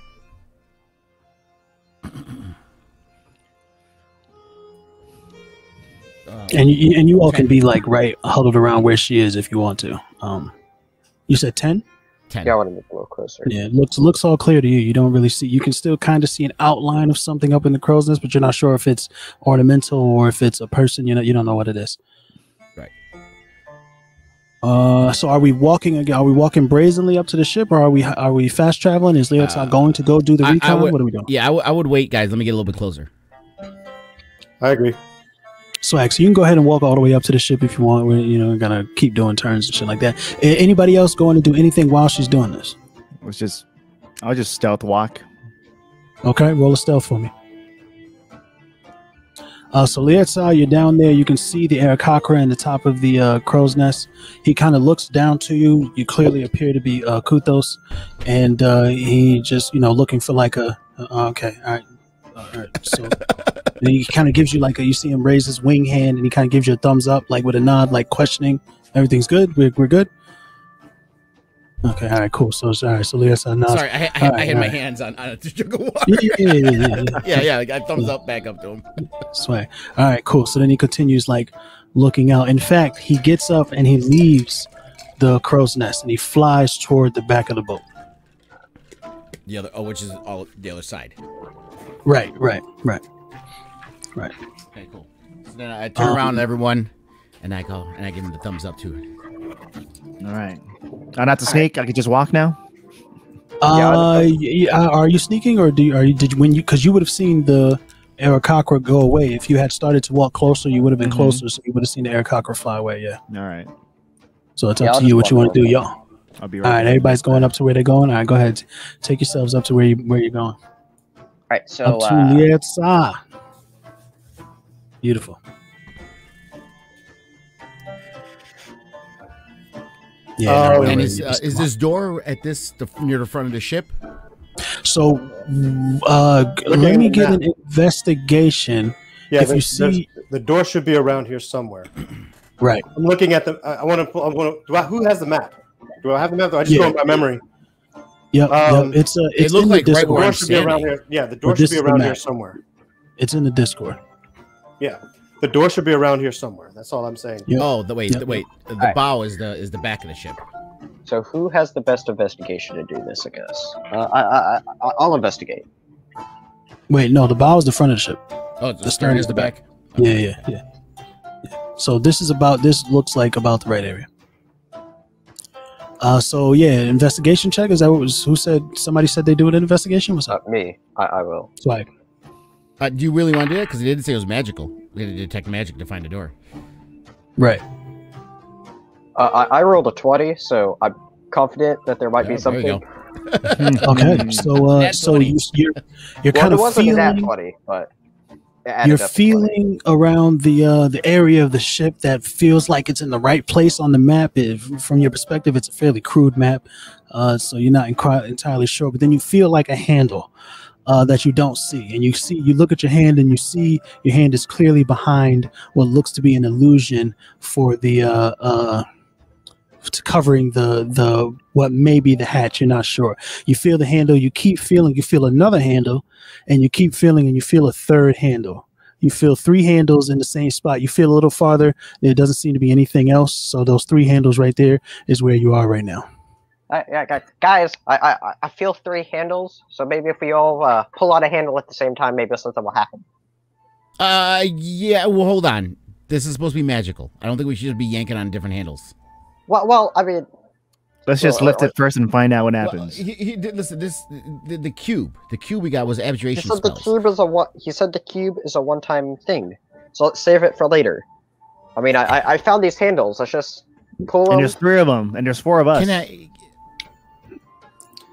I say if we trigger anything here and now, our mission is over. Yeah. And so, the same thing if we do it later on.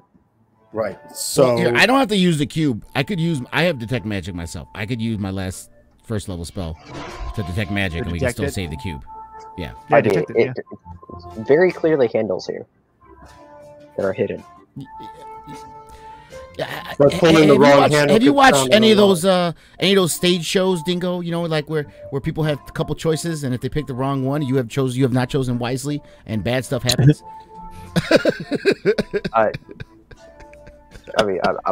Maybe. It sounds familiar, but let's take a vote. What do you guys think? This is before Dingo's time. These stage shows. I say we use the cube to open this or something to find out which handle to pull. I'll say Lyra says just use your magic detect it if you want to do that, and then we'll find out. If I use my magic, it'll just detect magic and just tell me what kind of spell it is and tell me it'll glow. The cube, as far as what I know of abjuration magic, they're protective spells. They can create a physical or magical barrier, or they can negate magical or physical abilities. He said it was protected, or they can banish. He said it was protected by magic. So if it's protected by magic, would that not be? Yes. While they're all talking, can I just like pull a second on the second handle? Can I do that? The one, the second handle, the one in the middle. Yes. And you pull it up. Yes. All right. So while everyone's talking, trying to come up with a plan, we're dead. Dingo. Dingo reaches in, grabs the middle handle, yanks it up. The door. He feels the door raise up. And roll a dexterity saving throw for me, Dingo. Oh my god, here we go. Booby trap. Our own Pippin. Dexterity saving throw. All right. Fool of a took. 12. 12. All right. So you hear like a loud, like an explosion coming out of the side of the ship. A burst of flame comes flying out at Dingo. He just barely gets out of the way, taking half damage. Let me find out how much damage he's about to take real quick. Half damage. Half damage. Oh. He barely got out of the way.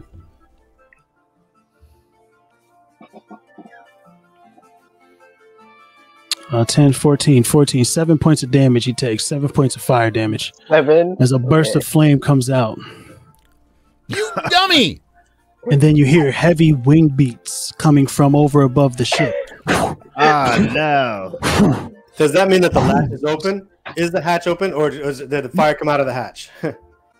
So the fire came out, but how it appeared, because the magic illusion is still there, fire came out of just the side of a ship. It doesn't look like, right? You know what I'm saying? So, so the air copper pops up here. He screams, jump in the water! down. Jump in the water! Jump in the water!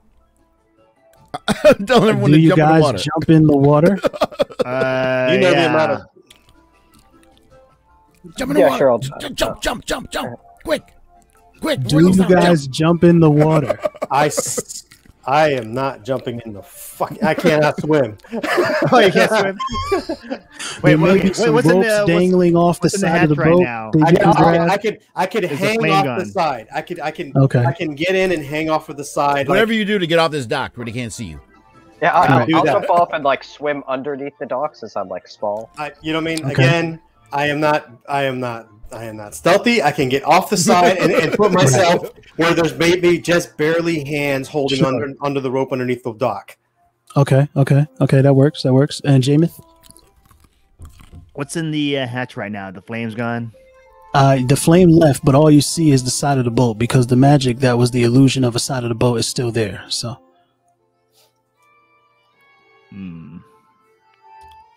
You have 5 seconds to decide. I'll jump out. 5. All right, in the water. Yeah. There, Cocker. Hey! All he sees is Laird Saw down there. Hey! My bad. You playing with the hatch again, Kuta? I had a little too much to drink, man. I grabbed the wrong handle. I'm sorry. Don't play with the hatch, Kuta. I'll go around. I'm sorry, boss. God. Is there anything on the docks? Anything happening on the docks? No, there's nothing here. There's nothing here. My boy, he's grabbing a drink over at the crow's nest. He's got the hyenas. He's getting them some water. He'll be back in a little while. There's nothing going on. Did you find something interesting down there? I heard your whistle. That's the one you use when you usually take that break. It's fine-ass tiefling, bro. All right, give me a persuasion check. Okay.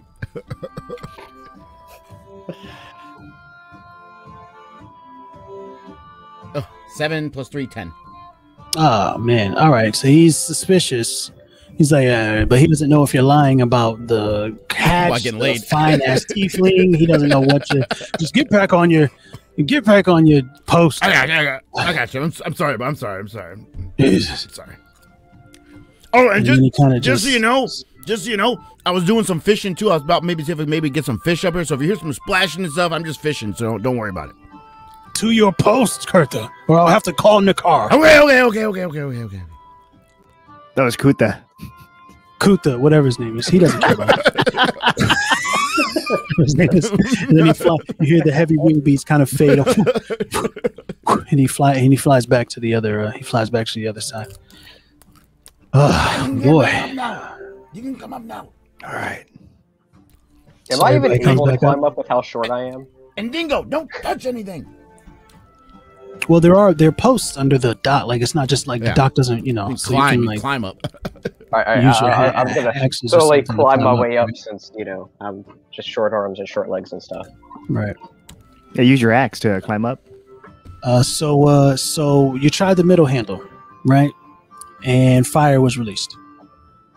So the hatch, you heard something kind of click. You heard something click back down. You assume that that's the hatch closing again. What do you want to do? I'm going to stand between Dingo and the hatch. Big ass body. He's just gonna just wait. Pretend Dingo's now here, and he can't get to the hatch now. Go underneath her legs. She's like. Do your thing. I'm just looking. I look over at. There's Lyrza, yes. and I say, "Beautiful. Do your thing." I want to use this cube to try to dispel the magic on this door.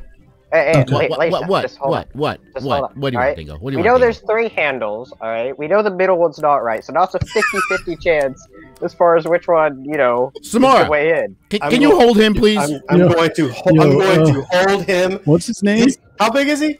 I'm going to literally kind of hold him bear back, hug him, place my hands on him, and just pick him up and just hold him like a little baby.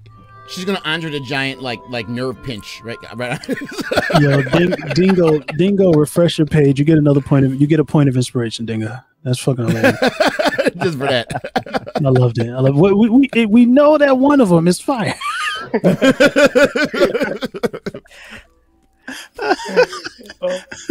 Holy shit. All right. I'm sorry. What was the plan? Was there a plan? I'm bear hugging Dingo or nerve pinching Dingo. Just keeping him at bay right now. I was going to attempt to use the cube to dispel the door so we can get in the doorway. All right. So as you raise the cube up to the door, you see it it solves itself, and bing, all the colors are right. It switches to the green side. The green light. I'm sorry. It switches. Pinhead's coming. It switches to the blue side. The blue light shines at the hatch. The hatch dispels. You can see the 3 handles. There's a black handle. I'm sorry. There's a red handle in the middle.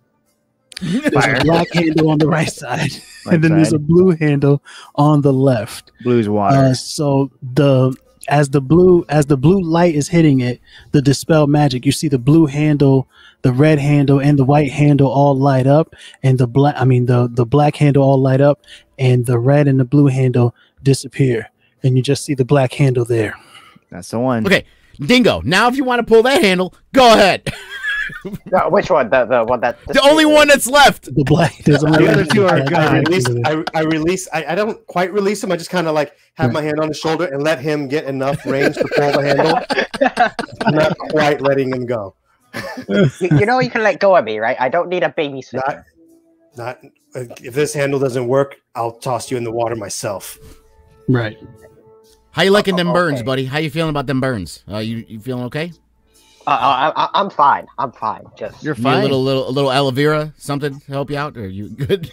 No, I'm fine. I've had worse burns before. I bet. But anyway, yeah, I'll pull on the left handle. You mean the only handle? The only handle that remains. Right. So you. Sure. So you pull the handle, you pull it up, it frees. You can see clearly into what looks like below decks on the ship. And yeah, you can crawl in. From what you can see when you look through, you don't see anything. You don't hear anybody moving around. Nothing is going on there. Do you all enter the ship? Do you just want me to sneak in since I'm the spotter? No. These guys. We should let Lyrza. Right. Lyrza. I will get it, guys. We should let Lyrza enter first. No, we're already in, apparently. Okay. Right. Yeah. So she climbs. So Lyrza climbs in. Lyrza climbs in. She it looks all clear. She doesn't see anything. She can see below decks. There's a little bit of light. There's some torches, burning below deck somehow. You're like, what the hell is that about? But Lyrza, of course, she's familiar with magic, so she's like, oh, that's probably fairy fire. Who knows? It doesn't actually burn anything. And she can see into below decks, guys. Holy shit. James is a giant now. All right. So I was like on the second it's- floor, then I jumped down. That's what it was. That's what happened. It's fucking genius. All right. So You just did one of these, just fell down. Whoa! right.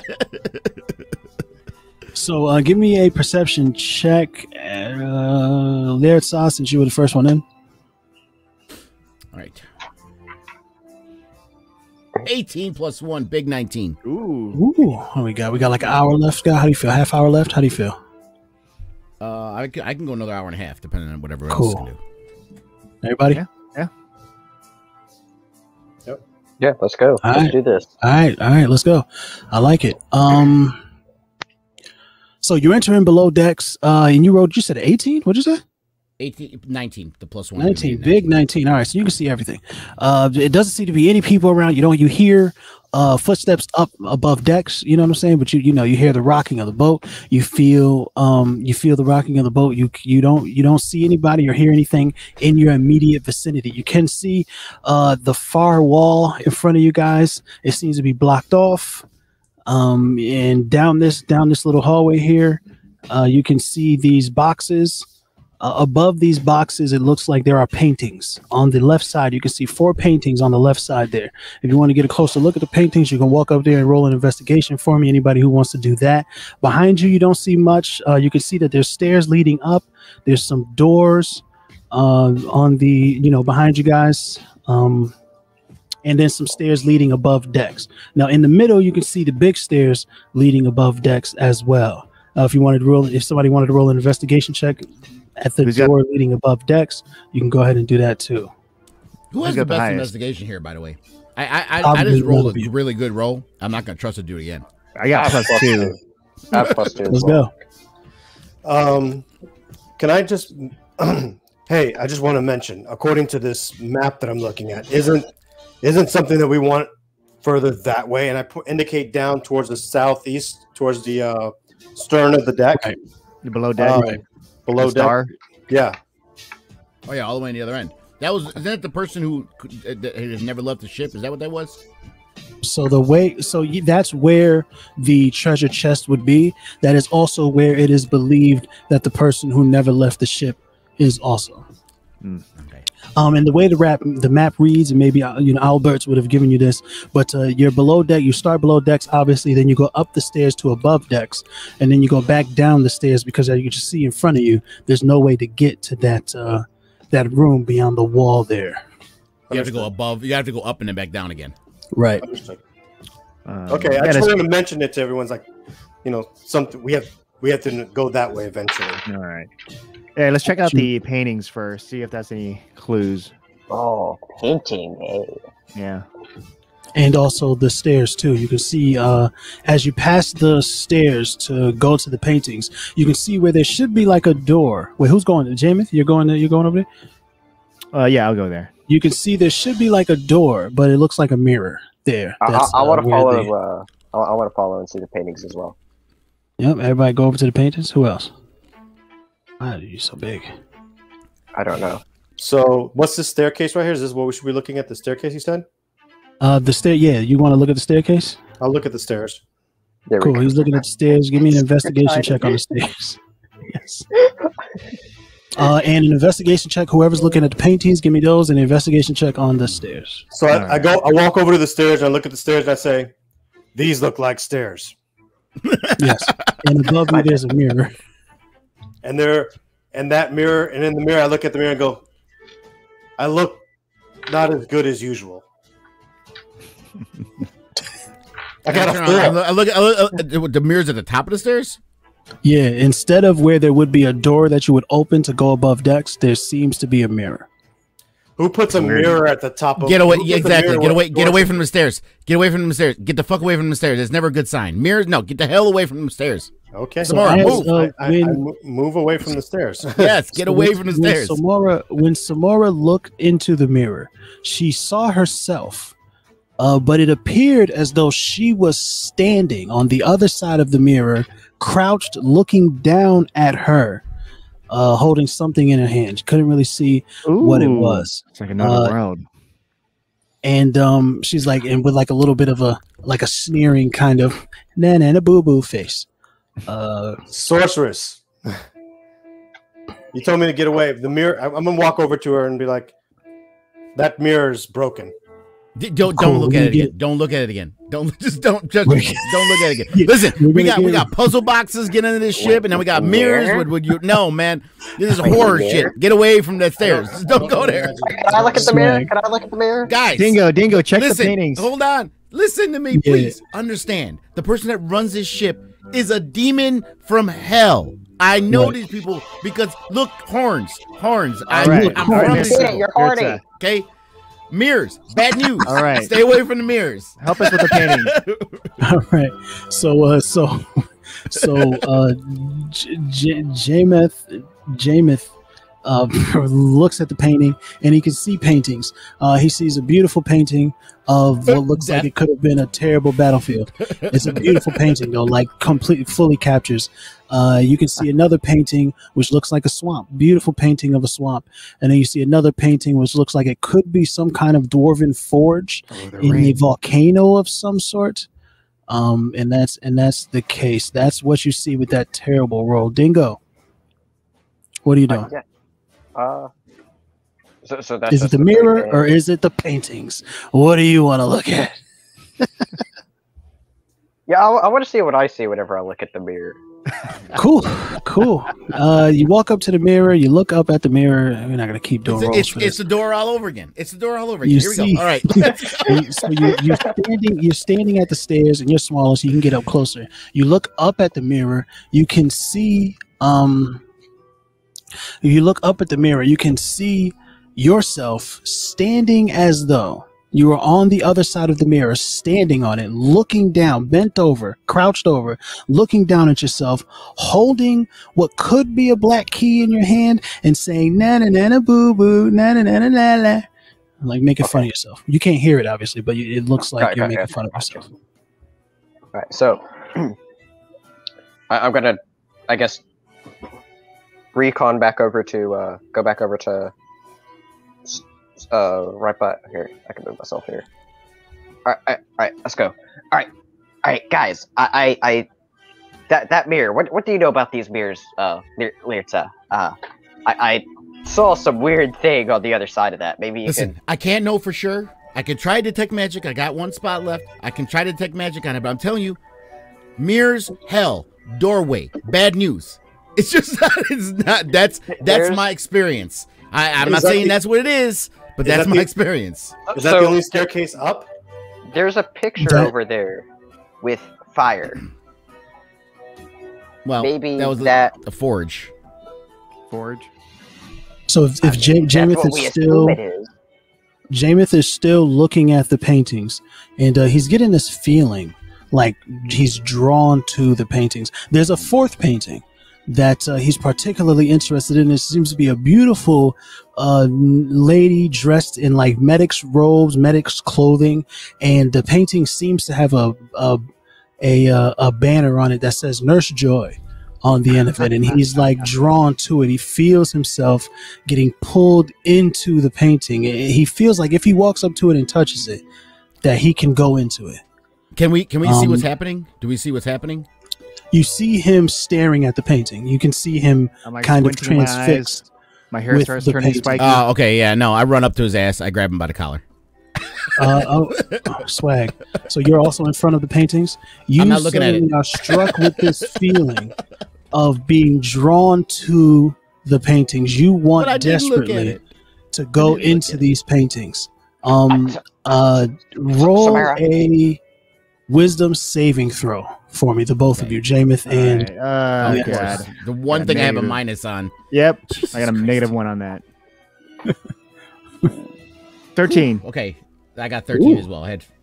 Ooh, both of you fail miserably. You walk into the painting. Which painting do you go into? Do you go into Nurse Joy? Do you go into the swamp, the battlefield? I'll let you choose. Do I go into Nurse Joy? Walk actually through a painting? When you look and see what's happening, you see them both transfixed. They're walking up to the painting. They are reaching out to the painting. Can I do anything? By the time you even register what's no, not really. No. By the time you register what's happening, they've stepped through the painting. Both of them.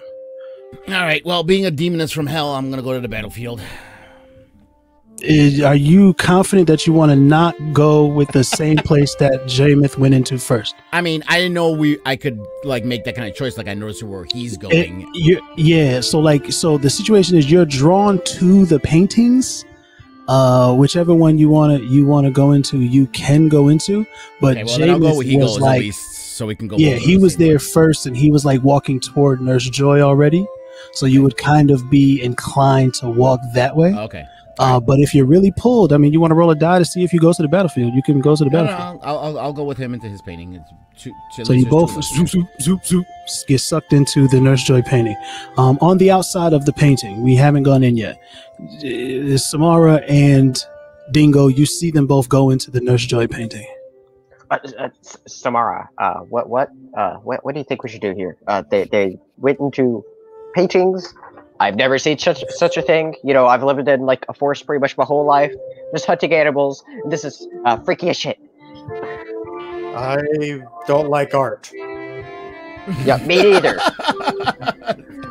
And it's interesting that you would say that, because while you're both looking toward the paintings, you get this sudden urge to walk into the paintings. Hold on, even by looking at, we're talking to each other, even by them going that way? So when you faced toward where they were and you watched them walk into the painting, you couldn't help but look at the painting that they walked into, right? So you get this sense of like, roll a wisdom saving throw. Wisdom saving throw. Okay. Yeah, right. Oh, I failed. Ooh, I got an 18.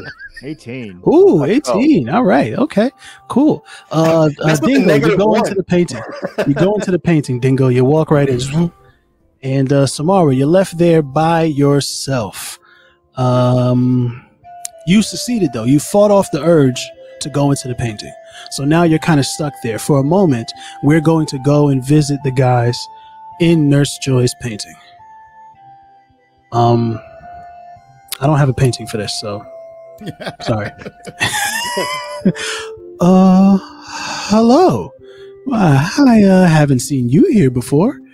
You see this lovely lady, pink and white, just clothes, just John's like, oh, Nurse Joy, huh? Hello, how can I help you today? Where are we? This is a respite for rest and recovery, if needed. I got a little burn. Could you help me out? I absolutely could. However, I'm aware of who I'm supposed to be doing this for. So I feel inclined to tell you that if you were to recover here now, it would only be for the one time. But time works a little bit differently here in the painting. When you leave from here, it will almost be as though no time passed at all. Oh, okay. So how about my birds aren't that bad, so maybe I'll be back later. Question: Are we?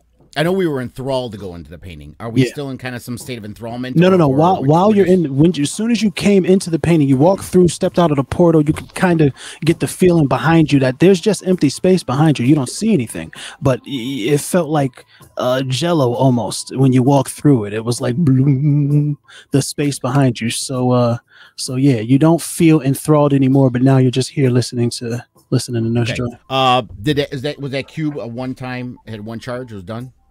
Yeah, the cube's done. Cube's done. Okay. No, I'm still holding on to Jamin's collar because that's what I was doing when we went in. I'm like, this is no, hell. We are in hell. No. Are you, bitch? You are. See the horns? Uh-huh. You got some hiding there. I know you do underneath that hair. She's got pink hair. I understand your concern. But I am purely created to allow for the people who are on this boat to find a way to recover quickly if they suffer any kind of mortal or fatal wounds. We're all good. We need to go. We need to get the hell out of here now, guys. You can absolutely leave whenever you'd like. Just walk back through and then she like points and you see the space behind you starts to ripple again. Just walk back through there. But I will say, If I remember correctly, in order to get upstairs, you're probably going to have to go into another painting. So if you need help, feel free to come back and see me. Oh, all right. So this is like kind of like a save spot for health. One time. It's a health center. It's Nurse Joy. It's Nurse Joy. She's here to help you. Meanwhile, can I see their figures in the painting while I'm, you know what I mean? So I'm highly offended, but I will accept the guidance. Right. When you look into the painting, you do in fact see the three of them. Obviously, it's a painting; they're not moving, but you do see them standing there in front of Nurse Joy, and Nurse Joy is all like happy face, and Leia sounds like rah rah, and Jameith is like very stiff and not doing anything. I'm like, I don't get it. Right, guys.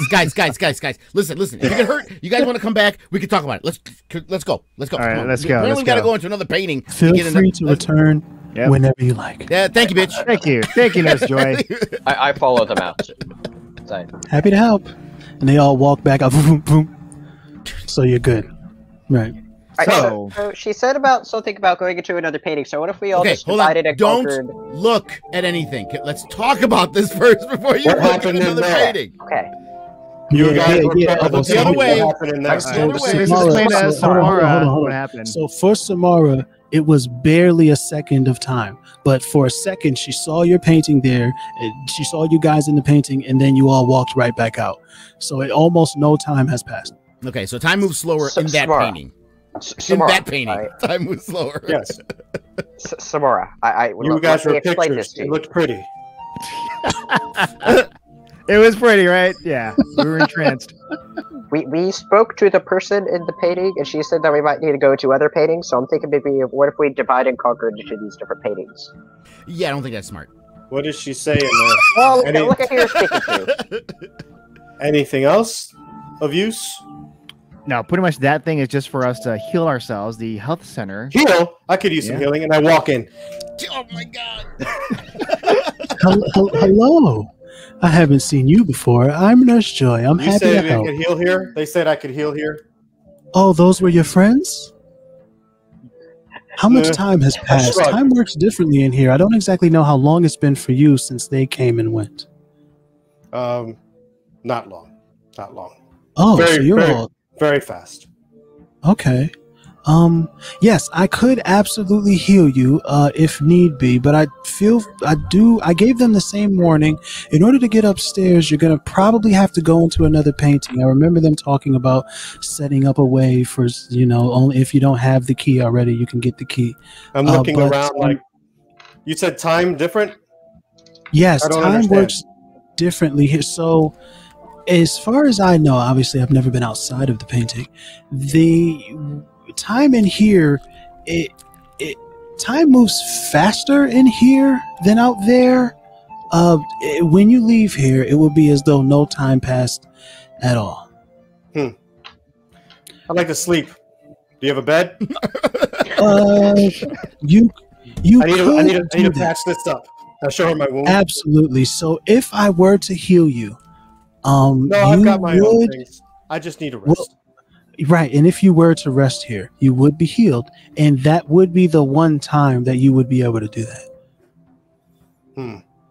Have you opened the door above decks yet? No. Oh, well, I mean, I can certainly let you rest here if you'd like. Now, just out of curiosity, does her healing DM? And the resting, yes, DM, does her healing and the resting are one and the same or separate entities? So if you were to hang out here and relax, it's a respite of relaxation and rest. So if you were to hang out here and relax, you would be healed, and that would cost your healing. You can rest, you would be healed, that would cost your healing. Any kind of resting or relaxating, you will be healed, and that would cost your one chance to get healed here. Okay, I'll keep that in mind. How do I get out of here? Just walk back through, and as she points, you see the space behind you kind of like a gelatinous wave. Just walk back through there, and feel free to come and go as you please. All right. I'm sitting there talking to the other two, and he comes back. Has anyone ever heard of sirens, yo? Anyone ever heard of sirens? Yeah, sirens are tricky. Siren? What's a siren? That's Nurse Joy. Wait, what's a siren? You guys didn't say we could rest in there. We could rest in there. Just saying. Yeah, you will rest for a long time. I need a rest of your life. I need all the information in order for me to make a decision. I need all the information. She says we need to try one of these other paintings. Yeah, one of them has a battlefield, which means certain doom for us. Now you're looking at the paintings, right? Everybody's looking at the paintings? Yes. Yes. So you don't have that same urge to just jump back into a painting. Even when you look at Nurse Joy again, that urge has kind of left. And Samara, you've never felt that urge. Well, you did a little bit, but then you beat it. So you've gotten over it. But now that you look at the paintings, you can kind of see in the swamp painting, there seems to be and it's not here because I didn't do it, but there's like a nail in the tree with a black key hanging off of it. In the forge painting, you can see kind of balanced on the forge a red key. You can see it there. And in the battlefield painting, you can see hanging off one of the pikes with a body on it is a blue key. Blue worked last time. Black. No. No, it was black. It was black. It was a black handle. I feel like it's like a trend with black. Dingo agrees. I say let's walk into the swamp, and that's the painting I like the best. So let's go. Or we just ask Dingo, Joy, what did you say? Dingo, I look at Dingo and I'm just like, hey, what did you say that you saw in the mirror? In the mirror? Yeah. I think it was something black I was holding, I believe. Yeah, the black key. Weren't you holding something too, whenever you looked up? I wasn't paying attention. I was looking at my scars. That's a bad one there. I believe it was a black key I was holding, or something black. I don't remember it being red. It was a black key. Go look again. What do you want to do? We all gonna die. I trust my memory, so I went to walk into the swamp painting. You just walked into the swamp painting. Okay, you just walked in. Fuck everybody else. You just walked in. So you see Dingo walks up, brazen as usual, hops into the swamp painting. And then, you guys know the deal. So, Lietza's clearly dismayed. She has her hands out like, what the hell are you got? Demon, blah, blah, blah. I jump into the painting. Jameith jumps into the swamp painting. Everybody else going into? I'm looking at Lietza. I just do this gesture. She's just kind of pacing back and forth. Well. Let's see what happens. We have to choose one. Well, if we're gonna die, might as well die together. Let's go. Yo, both. Okay, so both. Lietza still has her inspiration. Never mind. And Samara also gets new inspiration. Go ahead and refresh if you need to. These are fucking hilarious. We going into the swamp painting, huh? That's what we're doing. Yeah. Jesus Christ! All right, let's go. Oops. All right, swamp painting. Oh my God, a whole ass map. This is another campaign. So you guys kind of all boop, and pop out here. Boop, boop, boop. All right, this is too big. This is ridiculous. He's fucking a giant every time you bring him up. You can set the default, by the way. Dude. I didn't realize how big these small or big these maps are. I don't know what the fuck the proper terminology is at this point. It's crazy. Oh no, you know what? No, you're supposed to be big here. Sorry, guys. Sorry. Just keep me small because I'm tiny. Yeah. Not Keep me tiny. I'm Dingo. He has to be smaller. Yeah, it's crazy. But you're supposed to be a little bit big here. These Jesus. What are you doing, bro? Hey, I think you need to share the map because if you're streaming, no one can see the map. Yeah, hogging up the map and shit. Whoa, yeah, look at Samara's about to go in his crotch and everything too. Shrink yourself, please. Thank you. Whatever you want to do, guy. So wait, am I normal height with everyone now? Is that what's going on? I don't fucking know, man. This is part of the swamp. Hold on. Let me. I can make myself proportionate. I can do that. Yeah, that works. That's beautiful. Okay. So you're gonna share the map with the rest of the crowd, right? It went smaller. It may not have refreshed for you yet.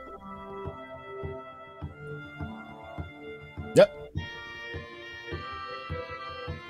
All right.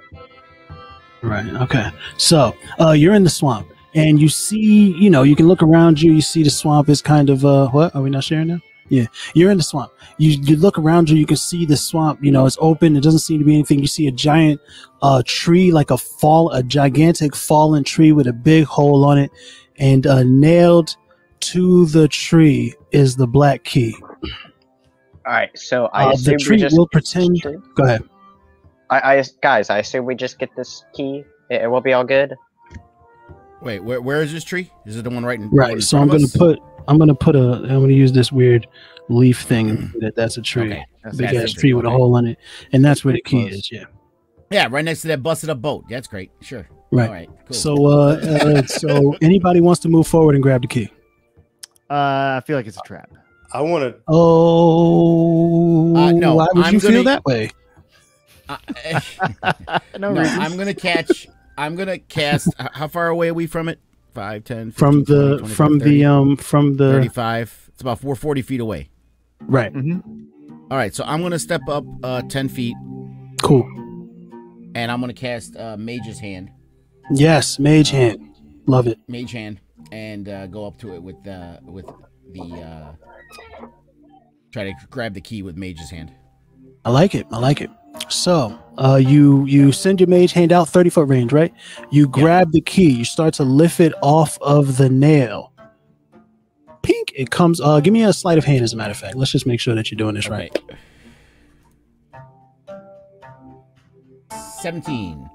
Beautiful. All right. So a small clink as you lift it up, take it away. No problem. You now have the key. Right. Everybody, give me a perception check. Oh, here we go. Perception. Oh, fuck. 9. 15. Not much better than mine. 8. I got a 15. Jamin? 5. Cool. So, Samara, you hear wing beats. Heavy wing beats. They seem to be coming from behind you. Something's you're not coming. sure. You're not sure what it is or what it's doing, but you hear wing beats behind you. You turn and look. Go ahead. I'm just saying, at the wing beats, I start drawing my weapons, and I'm just letting. I'm just kind of like, like giving the inclination, like I hear something. Yep. I'm gonna before whatever this comes, I'm gonna cast an at-will spell. I'm gonna cast Blade Ward. You just did Mage Hand. Yeah. Yeah. They're at-will spells. I can. Yeah, but you just so how timing is like this is kind of happening around the same time. So the key is coming back to you now, and then Samara's hearing Samara's hearing the wing beats. Understood. But we'll see what happens. Maybe you'll have an opportunity to cast that. So Samara turns and looks, and she sees what looks like a black dot in the sky. That's coming down very fast, growing very much so, and a young wormling dragon lands behind you guys. Oh, you lied! You said no dragons. Thank you. Is roaring, and the wormling. It is a dragon, so it is a sensitive creature. Although it is a baby, So he's like mine, and roll for initiative. I want to roll an intimidation. I want to intimidate. He's just in mine. I want to roll back and be like, no, mine. Yeah. Okay. Why not? Let's go. First and foremost, well, you said initiative, right? No. You wanted to roll an intimidation first. Go ahead. So I'm gonna roll my intimidation. Boom. Can you? Oh my god. So 7. So your Samara swells up, took in a lot of air, and says, "No, mine." And the dragon is like almost amused, and he's like, right. And I had to look over to Samara and like, really, you're gonna try to intimidate a dragon? Really? Right. You see a puff of like green smoke come out of his nostril, like as it kind of almost chuckles. Anybody else want to try something dumb? Or dumb. But do I have an opportunity to cast Blade Ward before the initiative? I was buying in time. The dragons, right. The dragon's like, and yeah, he's kind of like, he's a little bit like, she's kind of cool, but she's crazy. Why are you guys touching my stuff? So yeah, I'm gonna say you have time to go ahead and cast Mr. Dragon, as Lurtz is doing Actually, that, Mr. Dragon. actually, you're Mr. So Lurtz casting Blade Ward. I know John was talking, so I know what he's saying. No, so actually, instead of Blade War, what I'm going to do is I can, I have my Draconic bloodline. I can speak Draconic, and my charisma is doubled when dealing with dragons. Yeah. So I'm going to turn around and look and go, Mighty Dragon, hear me please. Hear me, please. I am of a Draconic bloodline. My bronze dragon, help give me my strength and power. Please, can we speak? He kind of sits back on his haunches, and he sees you saying "Mighty Dragon," but then he sees his key floating behind you. So unless you put it away, did you put it away? Yes. All right, so he saw that you tucked his key into your pocket, and he says, "Mine," but he sits back, so he's like giving you a chance to give him his key back. Mighty Dragon, we will definitely give you your property. Can you aid us to get, I don't know, Nurse Joy knew, I don't know if you know, to get upstairs, to get to the other side of the ship where we need to be? We could use your aid, and we would definitely give you back your property. Joy is mine. Mine is my joy. Okay, yeah, I don't think he really follows what you say. Everything. Yeah, I don't think. Just everything. Don't touch anything. Okay, everything is his. Just don't. You're saying that as you took the key. Definitely don't touch Joy, Jamin. Just can I bend down and just like touch some dirt and just sort of like, I don't know, intimidate him with that? I don't know. What are you saying? Can I just crouch down and like get a handful of dirt and just throw it at him? You throw in the dirt at the dragon? Jesus Christ. Yeah. While you see me trying to like talk to him, right? Okay. Let me get a dexterity. Let me get a dexterity check for you. Straight dexterity. For me? Yeah, for you. Yes, Dingo. You're throwing dirt at him. The swamp. There ain't no dirt. It's mud. You said 8? Yeah. Okay, so you throw the dirt, it almost hits the dragon and falls in front of him. He sat back on his haunches now. He gave the sorcerer a chance to give his key back. Or the dragon, he doesn't know that she's a sorcerer. He gave the dragon a chance to give his key back. And he huffs, he sees you throw the dirt. Expands his wings, roars again. This roar was a little different than when he first arrived. Like, it sounded like the roar when he gave to you was like a warning you. This roar is like a they're over here bugging kind of roar. So you hear a response roar in the distance. 2 dragons? And you hear wing beats, and another dragon shows up behind you. Mine! Ooh. And they both are very upset with the situation here. And Jameith, you wanted to try something too? I'll go ahead and let you guys do it. Let them fight, guys, and they might be angry with each other. Oh, sorry. Both of these wormling black dragons, they're just here in this kind of big swamp together. But yeah, they probably are fighting each other. Yeah, it's an age-old battle. Johnny Cage. So Jameith says, "Let them fight." Everybody roll initiative. Okay. Oh man.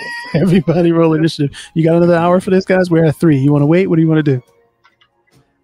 Let's fight these dragons. All right, let's fight these dragons. 15 for me. I got 15 as well. Good. So is initiative the INT? No, that's intelligence. Yeah, initiative should be at the top somewhere with your or in the middle. Next to armor class? Yeah, it's right next to armor class. Got it. Left side of armor class, yeah. I got a 6. I got an 11.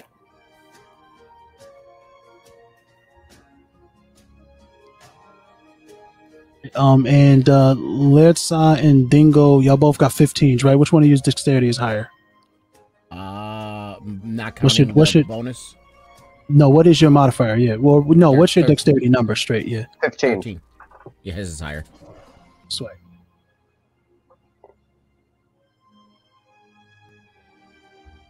And 11 was Jameth? No, Jameth was 6. So Samara was 11, right? Yep. Flag. All right, and then I'll roll for the dragons just to see what they're doing. Oh, okay. All right. Okay. All right. So. There you go. Real low.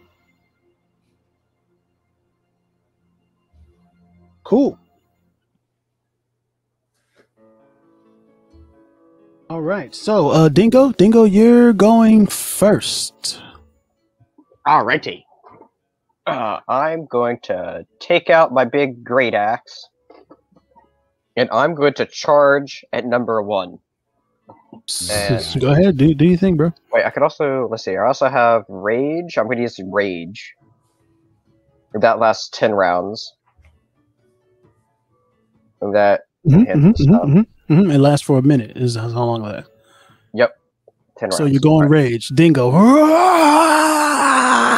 Yeah, go. It's this crazy fury in his eyes. Runs upon the black dragon.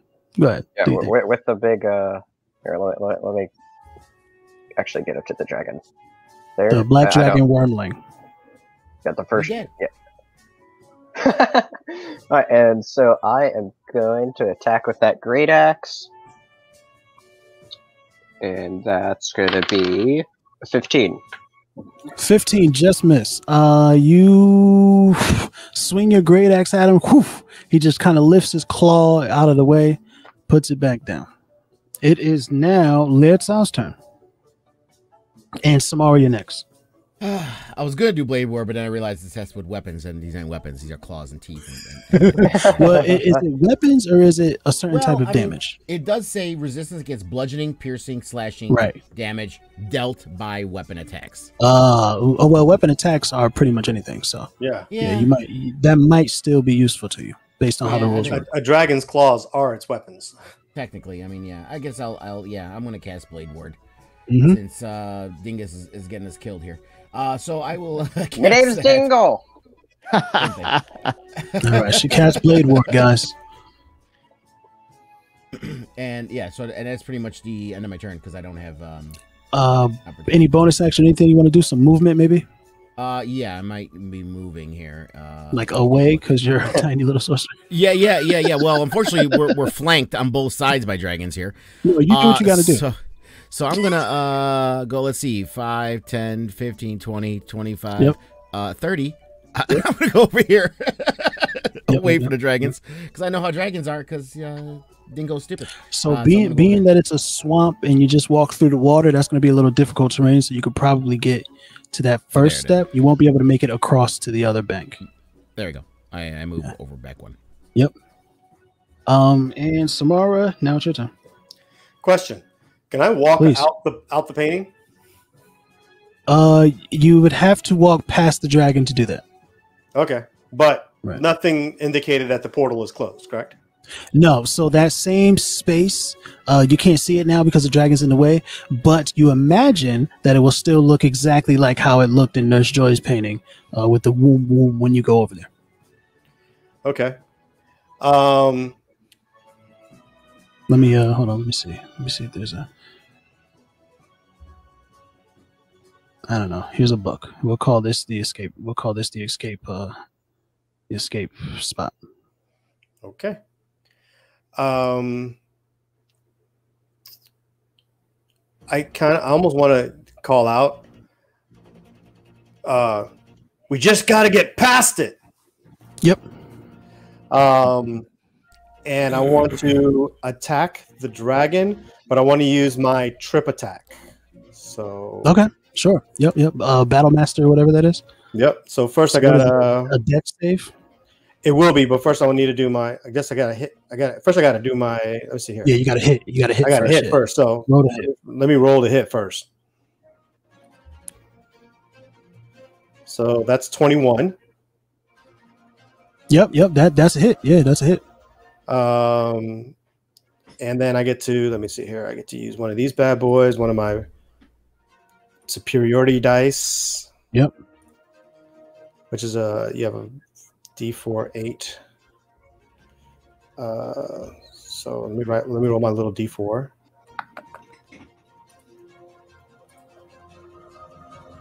Which is 2 plus my damage, which is 13. So that's 13 damage, and he has to do a dex save. All right. Sorry. So dex. Ooh. Okay. Dex. And okay. Stop that. Oh, dex. Oh, yeah. Okay. All right. And what does he got to beat? He's got to beat 13. 4 plus. I mean, 8 plus 4, 12. Does not beat it. Trips the dragon, falls prone with the big glaive swipe at the feet. Man, dragon falls prone. That's what it does. Prone, right? Yep. Boom. Mm-hmm. Dragon fell down. That's crazy. Still kind of blocked in the way, but you know it fell down. Technically, I still have my bonus action, so I'm gonna go ahead and use that. Yeah, go ahead, hit your attack or whatever you want to do. Which is 14. Does it hit? Does 14 hit? No. No. So I do not get a. Yeah, I do not get a second hit on him. Just as he falls prone, the way his body kind of rolls, you just miss with the back end of that glaive there. And then since I'm right here, technically, I mean, I know it's right between me. What am I? Am I here now? Basically up on it. Well, you could have reached him. So when he fell, you could have from where you were, you could have reached him because of the 10-foot thing. But if you come in here, then yeah, you can do your movement to move closer to him if you want to. Yeah. Actually, I'm wondering, can I move enough to get around him? Let me see. From here, 5. He's 10, kind of 15, laying against 20? the side of the. I'm not trying to get all the way around. I'm just trying to get between like 15, 20, 25. I'm just trying to get somewhere around here. So it's starting to pinch this dragon. Yeah. So his. So I would say you can get like around here. His body is kind of falling against this cliffside, so you won't be able to get right to that spot. But one square over, you can get to. All right, I'm just trying to get to a point where I can try to give somebody an advantage here. So that's yep. Cool. And Jameth, you're next. All right. So I guess you can call out Lyritza. You heard what Samoro said, right? Yeah. All right, because you have the key. Yeah. Not my turn yet. All right. I'm gonna move.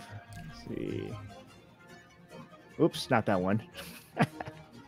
Not that one. Yeah, just moving a dragon. He's like shoving a dragon out of the way. Let me get the dragon out of the way. All right, what's the exact box of the dragon? It's hard to put a circle. If you put a circle around it, it should show the boxes it's covering. You know. Sure. So it's kind of like that. Oh wow, that's a huge ass. Like, can I just like be here or here for like advantage? Well, it's prone, so you already have advantage. Yeah. So that works. Yeah, you can do that. All right. Yeah. Also, melee attacks have advantage if you're prone. Yeah, if they're prone. Yes. All right. Y'all forgetting there's another dragon right behind us too. Yeah, I know. Well, we gotta deal with one first. What happens if I just go here? Is he blocking the way? Yeah, he's blocking. You can't. Yeah, he's laying up against that when he fell. You can't just walk through the dragon's body. The circle. You can't. Is there like a crevice? I could just crawl underneath. Roll for crevice. Roll for crevice. You're 10 foot tall. Remember that. You're 10 foot tall right now. I am not 10 foot tall. No. Roll a perception to see if there's a crevice. All right. Go ahead. Oh, if you do that, that's going to take your action. I'll do it. All right. This weasel. Just like I'm getting out. All he cares about is his damn dog. 15. 15. So you do not see a crevice with a 15. You don't see enough space. The way how the dragon is leaning, if the dragon could leave the painting, half of his wing would be out of the painting from your guess. And you can see all of that. with your 15 perception. All right, nothing, no way through, guys. Thank you, Captain Obvious. And you're done. Can I do a bonus action? No, no more movement. Bonus action. Oh no. Nothing. Sure. What are you? I'm done. Okay. Cool. So, Dragon 1 turn. So he's going to use half his movement to stand up. That's not the right one. Oh, he got smaller. Oh, he shrank. Yeah. He's going to use half his movement to stand up. Now his Still ass is blocking the sticking out thing. Unfortunately, right. Now his tail is all in the ship, just knocking shit over. If it could leave the painting. He's going to use half his movement to stand up. He did not like being tripped by Samara. He also doesn't like Jameth kind of, what was he, like, trying to peek around him, whatever he was doing? He wasn't quite sure what that was. So he's going to attack Samara with the bite. He raises his head, comes down with a strong chomp. Rolls a that. Okay, so 7 + 4 to hit, which is only a 11. 11, yeah. I'm guessing doesn't hit. Does not. Big miss. Samara uses a glaive to kind of deflect the dragon. He snaps. He's furious. And he's going to, I think, is he going to fly away? No, I think he's going to stay there, unfortunately. All right. There you go. That's the end of his turn. Dragon number 2's turn. He's going to fly over to where most of the business is. He's going to get right on the other side of Dingo here. He felt like, Dingo looks delicious. He's going in for a bite attack.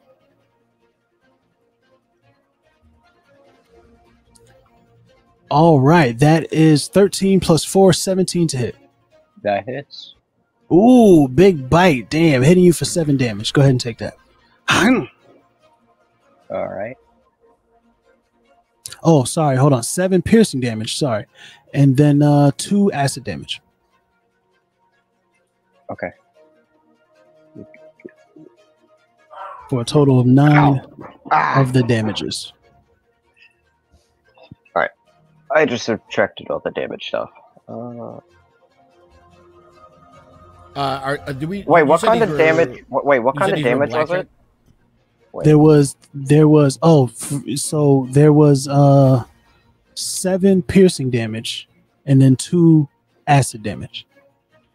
Because I have resistance to piercing with my rage. Cool. So 4 piercing damage, 2 acid damage. Okay, so I can heal back. 6 points instead of 9. 3 back. Right. So you gonna ask a question? Yeah. Did you say what? The pictures are black. Are these black dragons? Yeah, they're black dragons. Yeah, black dragon wormlings. Yep. And yeah, that's the end of the turn. We believe. Yep. Going back up to Dingo. Go ahead, Dingo. All right. I am in a very bad spot here. Yeah, you're flanked. Yeah. All right. I will attack number 1. All right. Go ahead and roll to hit. All right. I'm going to try my rusty great axe again. Swag. 21. 21 to hit. That hits. Go ahead, roll for damage. That is for the damage. 5 damage. I am not really good with my D12. Okay. 5 damage. All right, man. That's minus 5 on the dragon. Okay, yeah, he got hit. He doesn't like it. He's like, oh, kind of try to shake it off, but he's wounded. He didn't enjoy that at all. And now it is Liatzan's turn. Samara coming up next. Yeah, I really don't think we should be fighting these, but apparently we don't have much of a fucking choice at this point. This one needs to get his ass out of the way. So I'm going to cast Ray of Frost at will spell at number 1. See if I can get this thing to move out of the way or something. All right, big Ray of Frost. All right, let's go here.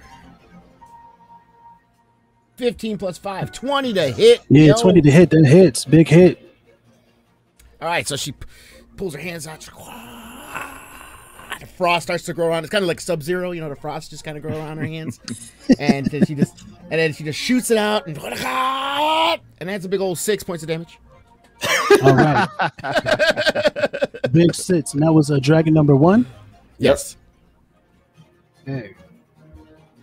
All right. Yeah, he looks hurt. He looks pretty badly hurt. What are we? Is there anything else with Ray of Frost? Oh, speed decreased by 10, right? Oh, yeah. Something like that? Yeah. All right, cool. So read it again just to double check here what it does. Speed decreased by 10. Hit 1d8 cold damage and speed decreased by 10 until the start of the next turn. Swag. All right. And what did it say? So, and that's it. No movement, no bonus action. Nope. The only bonus action I have is two-handed fighting. I'm not using Yep. Movement. Movement. Yeah, I do want to get closer. So, even with the swamp, I think I can get over here next to Jameis. I don't know which square he's in, but I'll go there. Yeah, 1, 2, 3, 4. Yep. All right, beautiful stuff there. So, Samara's turn. So this rock right here that she's next to, is that something that I could step on? Yeah, you can step on the rock. Yep. You want to jump off of it? Go ahead. I want to jump off this rock and come down on this dragon's neck. Sure. Let me get an athletics check first to see if you make the jump. Athletics? I was hoping to use acrobatics. You want to use acrobatics? No, I use athletics. Yeah, it's +5. Yeah. So here's my athletics check. Yep. So that's 16. Okay, good stuff. Go ahead. Make your jump. So I make my jump, and I'm going for a precision attack. Oh. So what is that like? What do you get for that? So if I hit, I get to add an extra D4 to it. All right, and you have to roll your superiority die to do it. Yep. So that's the D4 or superiority die. Superiority die. All right, cool. So I'm going to roll the superiority die first. Roll the hit. There. So that's a 4, and then I'm going to roll my attack, my hit to hit, which is 13. All right, so 13 misses. So I go and I jump off and I go, ah! And the dragon just moves its neck right out of the way. And my clay, and I watch it as it moves its head, staring at it, and I just bury it into the sand. Like, son of a bitch. And it's all in slow motion. It's like, and there's Osback going, you dummy. Take its head off. That's rough. That's rough. All right, that misses, man. Movements. What do you want to do? You I'm going to go ahead and use my bonus. So. I'm going to go ahead and use my bonus action to see if I move his head. If I could just at least, get a little hit on. Go ahead. So that's 22. That hits. There you go. And then 5. So I missed with the glaive, but I kind of hit it with the back of the glaive, kind of catching it on the jaw as it was dodging. Crack! Ooh, he looks a little woozy. The dragon falls back. He's not sure what's going on. You see him. He clearly is hurt now. You see he's a little battered and bruised. It looks like, and he's still really cold. So he doesn't enjoy that very much. Jameth, it's your turn. All right. So I see the tail is like in front of me. So I try to like climb onto his back from the tail. Why does everybody want to jump on these dragons? I didn't want to jump on the dragon. I just try to catch its head off. So you climbed on the dragon's tail. Yeah. All right. So I'm gonna need a strength check from you. All right.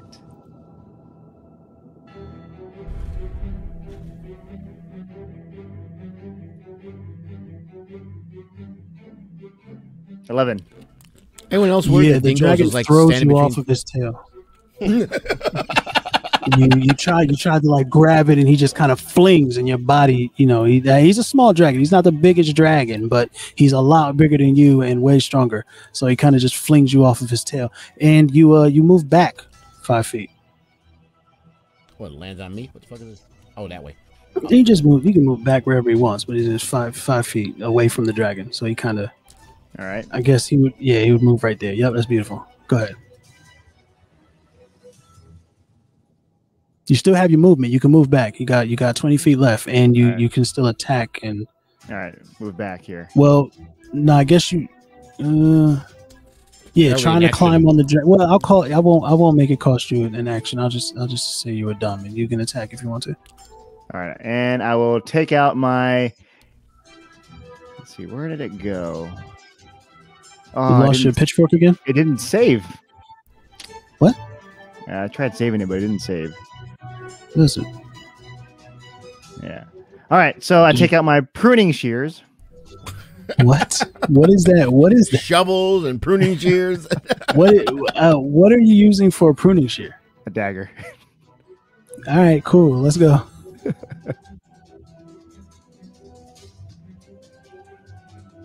You think that's gonna do something to that big 21. That's so tiny. Roll to hit with the dagger. 21. That's a hit. You were saying, Dingo? That's so tiny, and you think it's gonna do something against that big thing? 5 damage. Well, you're 5 tiny. points of damage. Oh man, That's 'cause I got a big damage axe. right there. The dragon hurt. Pride hurt. Runs away. Flies away from the battle. Can't deal with it. Doesn't like it. Leaves. Doors open, cries guys. even. Doors open. Cries and disappears. He flew straight up, but then over everybody. You could have done opportunity attacks, but it doesn't matter. He left. Well, what do? So yeah, he's gone. Just swag. It is Dragon number 2's turn. And that's going to be the end of the second round. Dragon number 2 sees his brother, flies away, and says, what the hell is going on here? You flies past Dingo. Dingo want to get an opportunity attack on him if he wants to. Go ahead. Of course. All right. That misses. As the dragon flies over him, lands down here on Jameith, goes for a big bite. Oh. Reaches his head back, tries to bite at him. Big 17 to hit. Oh no, sorry, 17 plus 4. Yep. 17 plus 4 to hit. 21 to hit. Yep. And then the dragon bites him for 8 points of damage. Yeesh. Ugh. All right, and then how much did he use to move there? 1, 2, 3. Yeah, so he takes a couple more steps over here just to block the doorway and says, and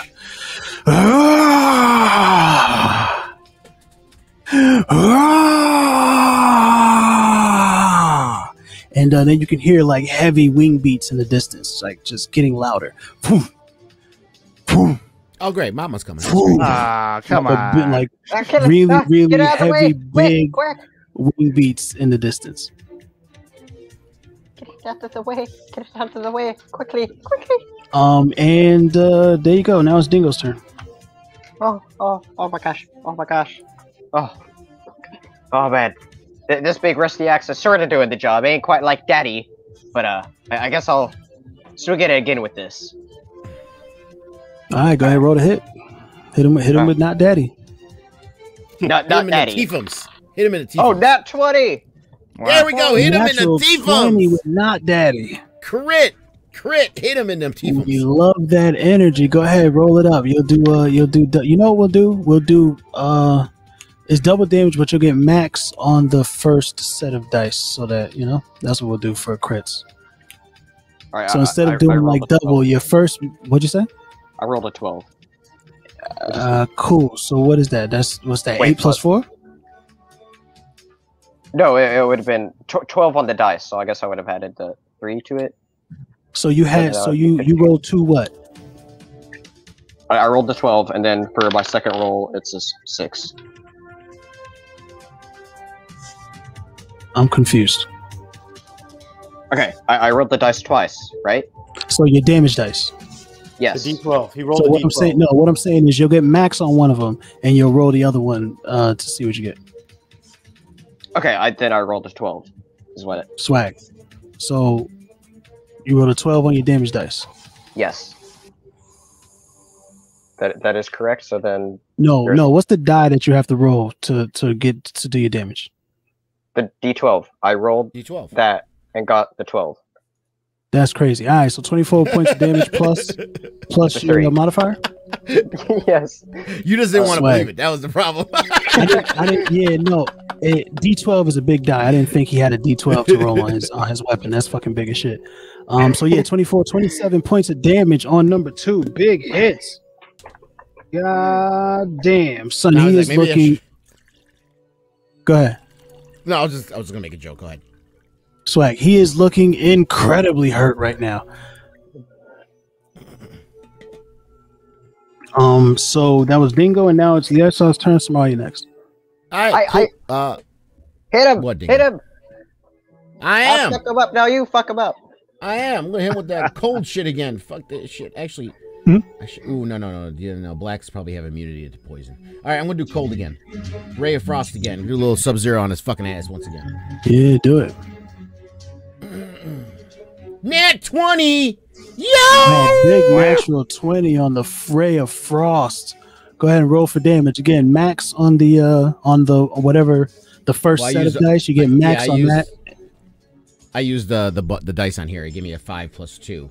So the first right, but that's not the dice on there is not going to do what I'm saying for you to do. So what? No. What's your dice that you roll? What dice would you roll? It's a D8. A D8. So you get 8, and then you get the second one, which is what you roll on. What you just rolled just now. Right. That's the thing. Well, if you just use the first die from the roll of the D8, it was a 5. Right. So boom. So 8, 5. We're looking at what the fuck is that? Why can't I have 14? 13. No, 13. 8, 5, 13, and then plus your modifier, which was +3. Swag. So 16 points of damage on the big dragon 2. He is dead. Yeah. Gone is big dragon 2. Victory well, pride. not dead. Pride severely hurt. Flies up into the air. Flies away. You hear the wing beats getting louder now. Hey, wait! I didn't finish my turn. Oh, I got movement. I got movement, bitch. I'm getting the fuck out of here. Yes, right.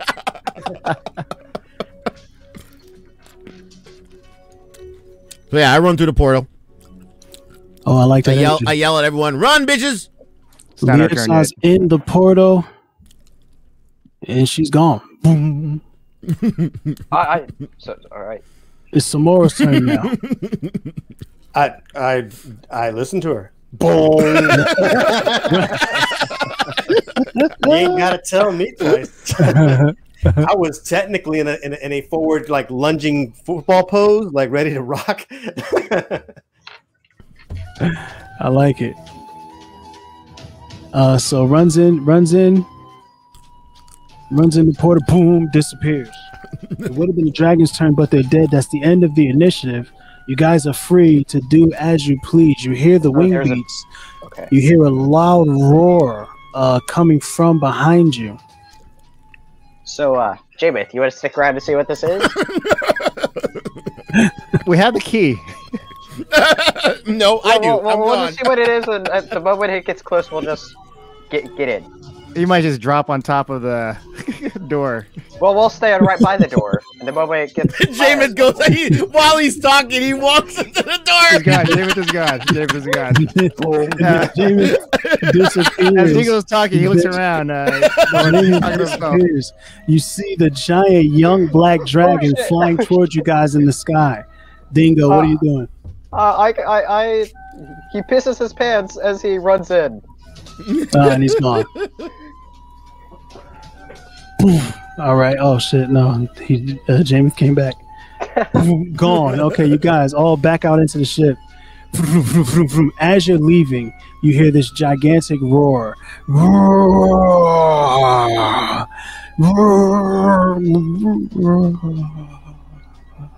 And the roar just kind of disappears.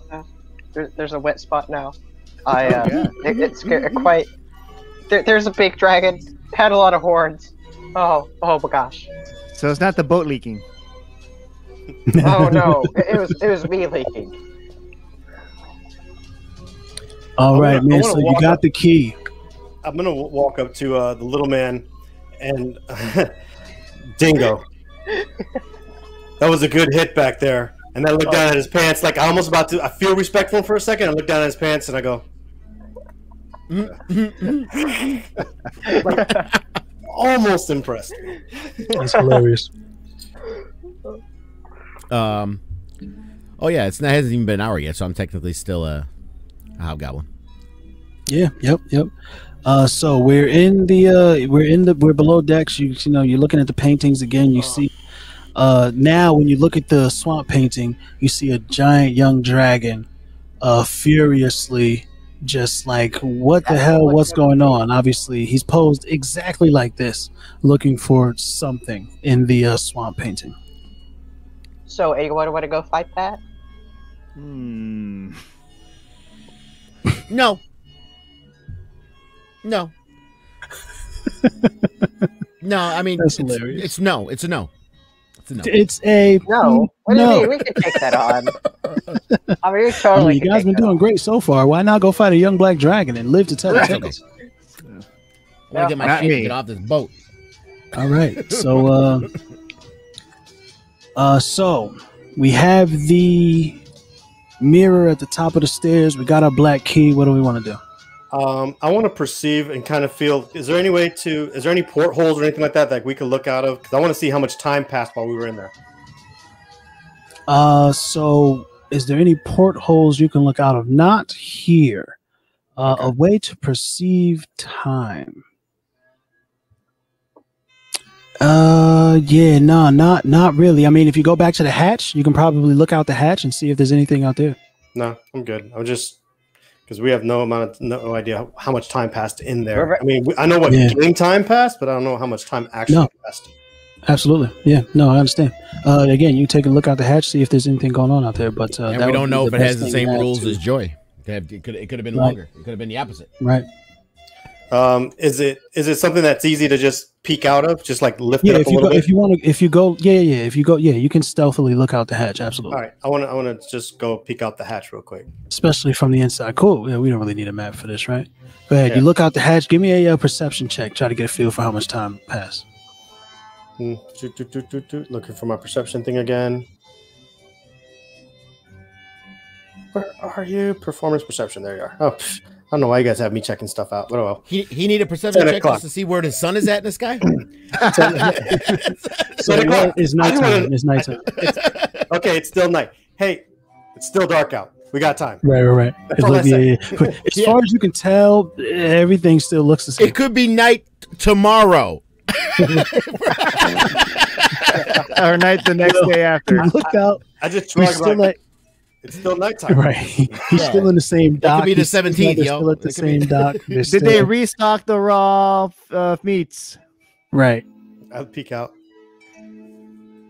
You see you can see that you can see that the cart that Dingo pushed is still missing.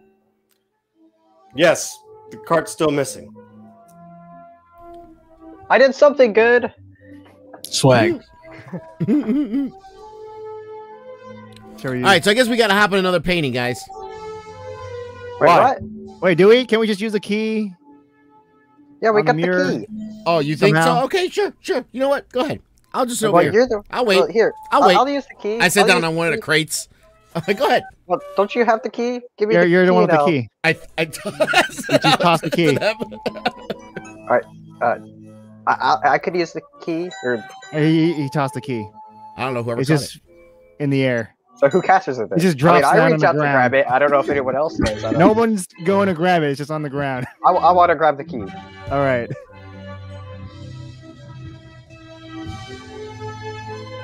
Got the key now, Dingo? Yeah, all right. I got the key. I'm going to go up and see if it works to unlock this weird mirror.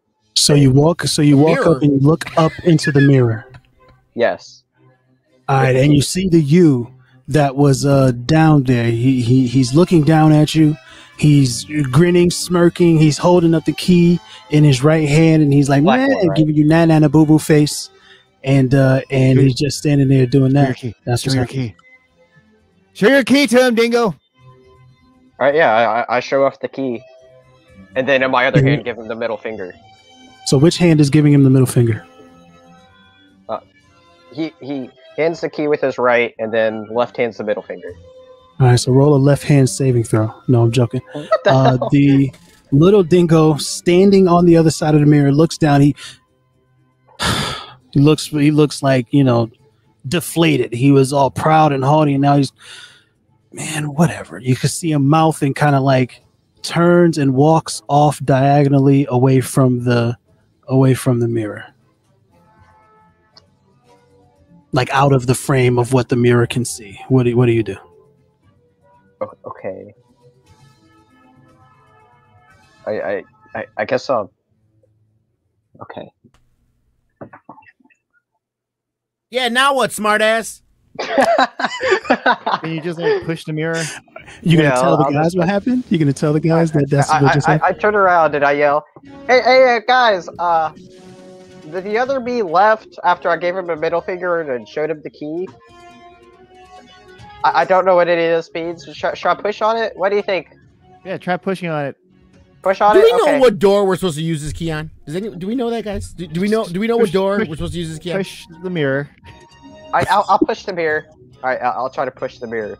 So as you reach out with your hands, boom, you get sucked out of the mirror. Yeah, there you go. Yep, there we go. Hellmouth. Great. Hope you guys are happy. Now, Turnick, you are now. Turnick. Sorry, he started doing the same accent again. You are now above decks, right here, and you see this. Nobody else knows what's happening. You look down, you see what looks like a stairwell going down going below decks. So you kind of what do you want to do?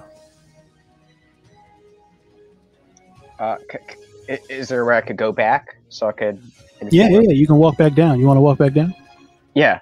All right. So you can see Dingo's legs kind of coming back out of the mirror, and Dingo's back downstairs now. All right. So, guys, it's completely fine to walk through this now. By the way, I just walked up and I was on the top of the ship. And did you bother to notice if the birds saw you? What birds? What birds? Aarakocra's in the top of the ship. The Aarakocra's out there. The cacos? What? The bird people. The birdmen. The Harvey Birdmen. The Harvey Birdmen are up there. I didn't see any bird people. Yeah, but they saw you though. Maybe you should go then. Here, you want to go? There's some. You can go. Maybe you should try looking. Do we know? Is this key the reason why you were able to go through the mirror? I don't know. You want the key? You want the key? I can give you the key. Just give me the key. Give me the key. I suggest flipping off your other self too. Give me the key. All right, I hand you the key. I haven't looked in the mirror, so I don't even know what my other self is good. I have no idea. All right, so I guess I look up the stairs. You're holding the key. Yeah. In what hand are you holding the key? In my right hand. So you're looking up and you see Letsplay standing, not the hobgoblin. You see Letsplay buck naked standing on the top of the mirror, looking down at you, holding the key. She's getting ready to like make fun of you, and then she sees something, and then she kind of walks diagonally off of the frame, out of the frame. It's not her. Well, I shrug. So I walk up through the mirror, see what I can see up there. You walked up through the mirror. Give me a perception check. Did Dingo do a perception check? What he did. Okay, 19. 20. 19 plus 1. He just walked back. 20 big points. All right, so you see directly above you, Aarakocra wings kind of hanging off of the crow nest directly above you, and also in front of you, you see another Aarakocra looking off away from your direction. Luckily, so that's what you can see there. Okay, so I go back down. I don't go through the mirror yet. I go back down and I tell everybody, hey, yo, like I said, there's an Aarakocra up in the crow's nest, and there's one standing right outside. But how did you not see him when you went through the mirror? We go different dimensions? What happened? Because you didn't see a birdman, did you? I mean, there could have been. I was just more important to see if I could get through the mirror. I didn't care about what are they called? Cock thing? A cockos? Aarakocras. Aarakocra or Aarakocra? Just think aircocks. Aircocks. Aircocks. Okay, aircocks. Okay. Did you see anything that might be useful as far as luring them away? Well, the one that was right outside the mirror was looking away. So technically we could sneak up on it, but there's still the one above. The one that was directly above was in the crow's nest. The one that would, had he been looking back, could have seen you, was facing off of the ship, looking away. But he was far on the other, like he was on the other. He's closer to the bow. or the whatever the fuck is it. Yeah, the bow. He's closest to the bow. You know, I mean, the tactic of distraction seems to have worked so far. What if we put something outside of the ship through the portal on the dock, did something that happened out there to draw them away from looking in our direction when we come up? Ooh. I mean, I could. Is it at will? Well, I got pants I can dispose of.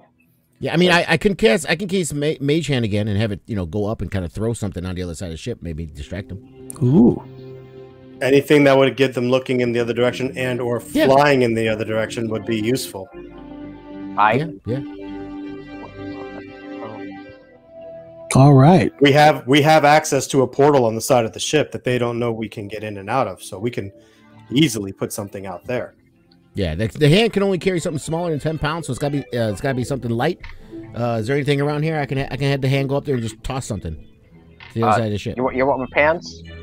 Wait, they're pants aren't wet. gonna make much of a sound. Maybe something heavier. I mean, we can light them on fire, All right, I'm gonna look around. Let me do a perception check. Let me see if I can find anything under 10 pounds. So this is the storage. There is some boxes there. That looks like there's some all kinds of like stolen stuff. It looks like there's some books. It looks like there's some Books. there are some books. Yes, it looks like there's some bottles, alcohol. There's definitely some stores of alcohol. Maybe they're bootleggers. Who knows?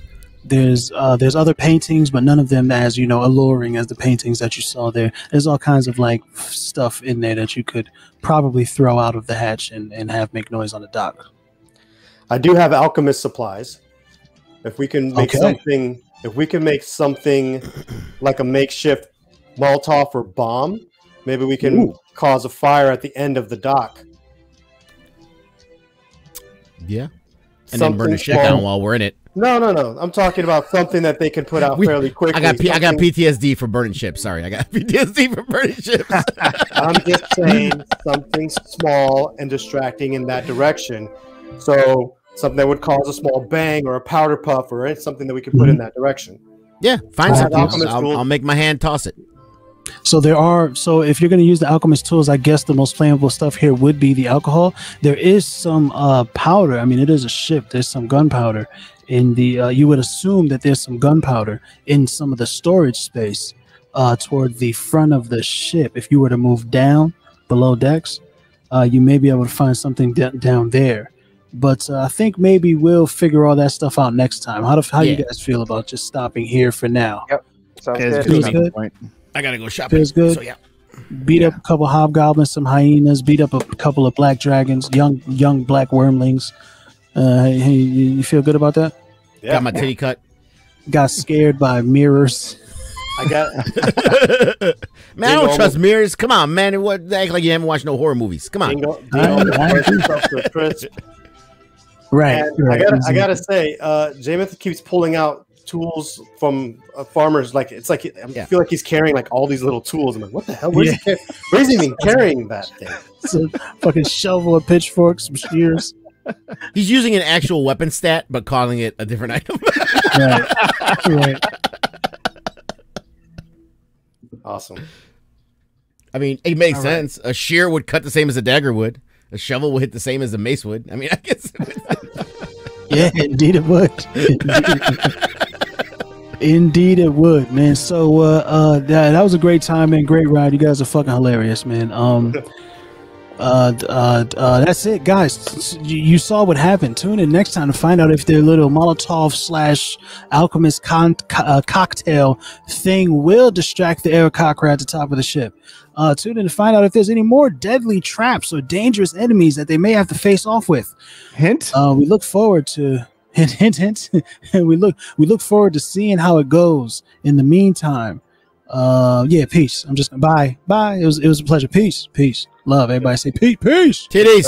Peace. Bye. Titties. Toodles. We love titties.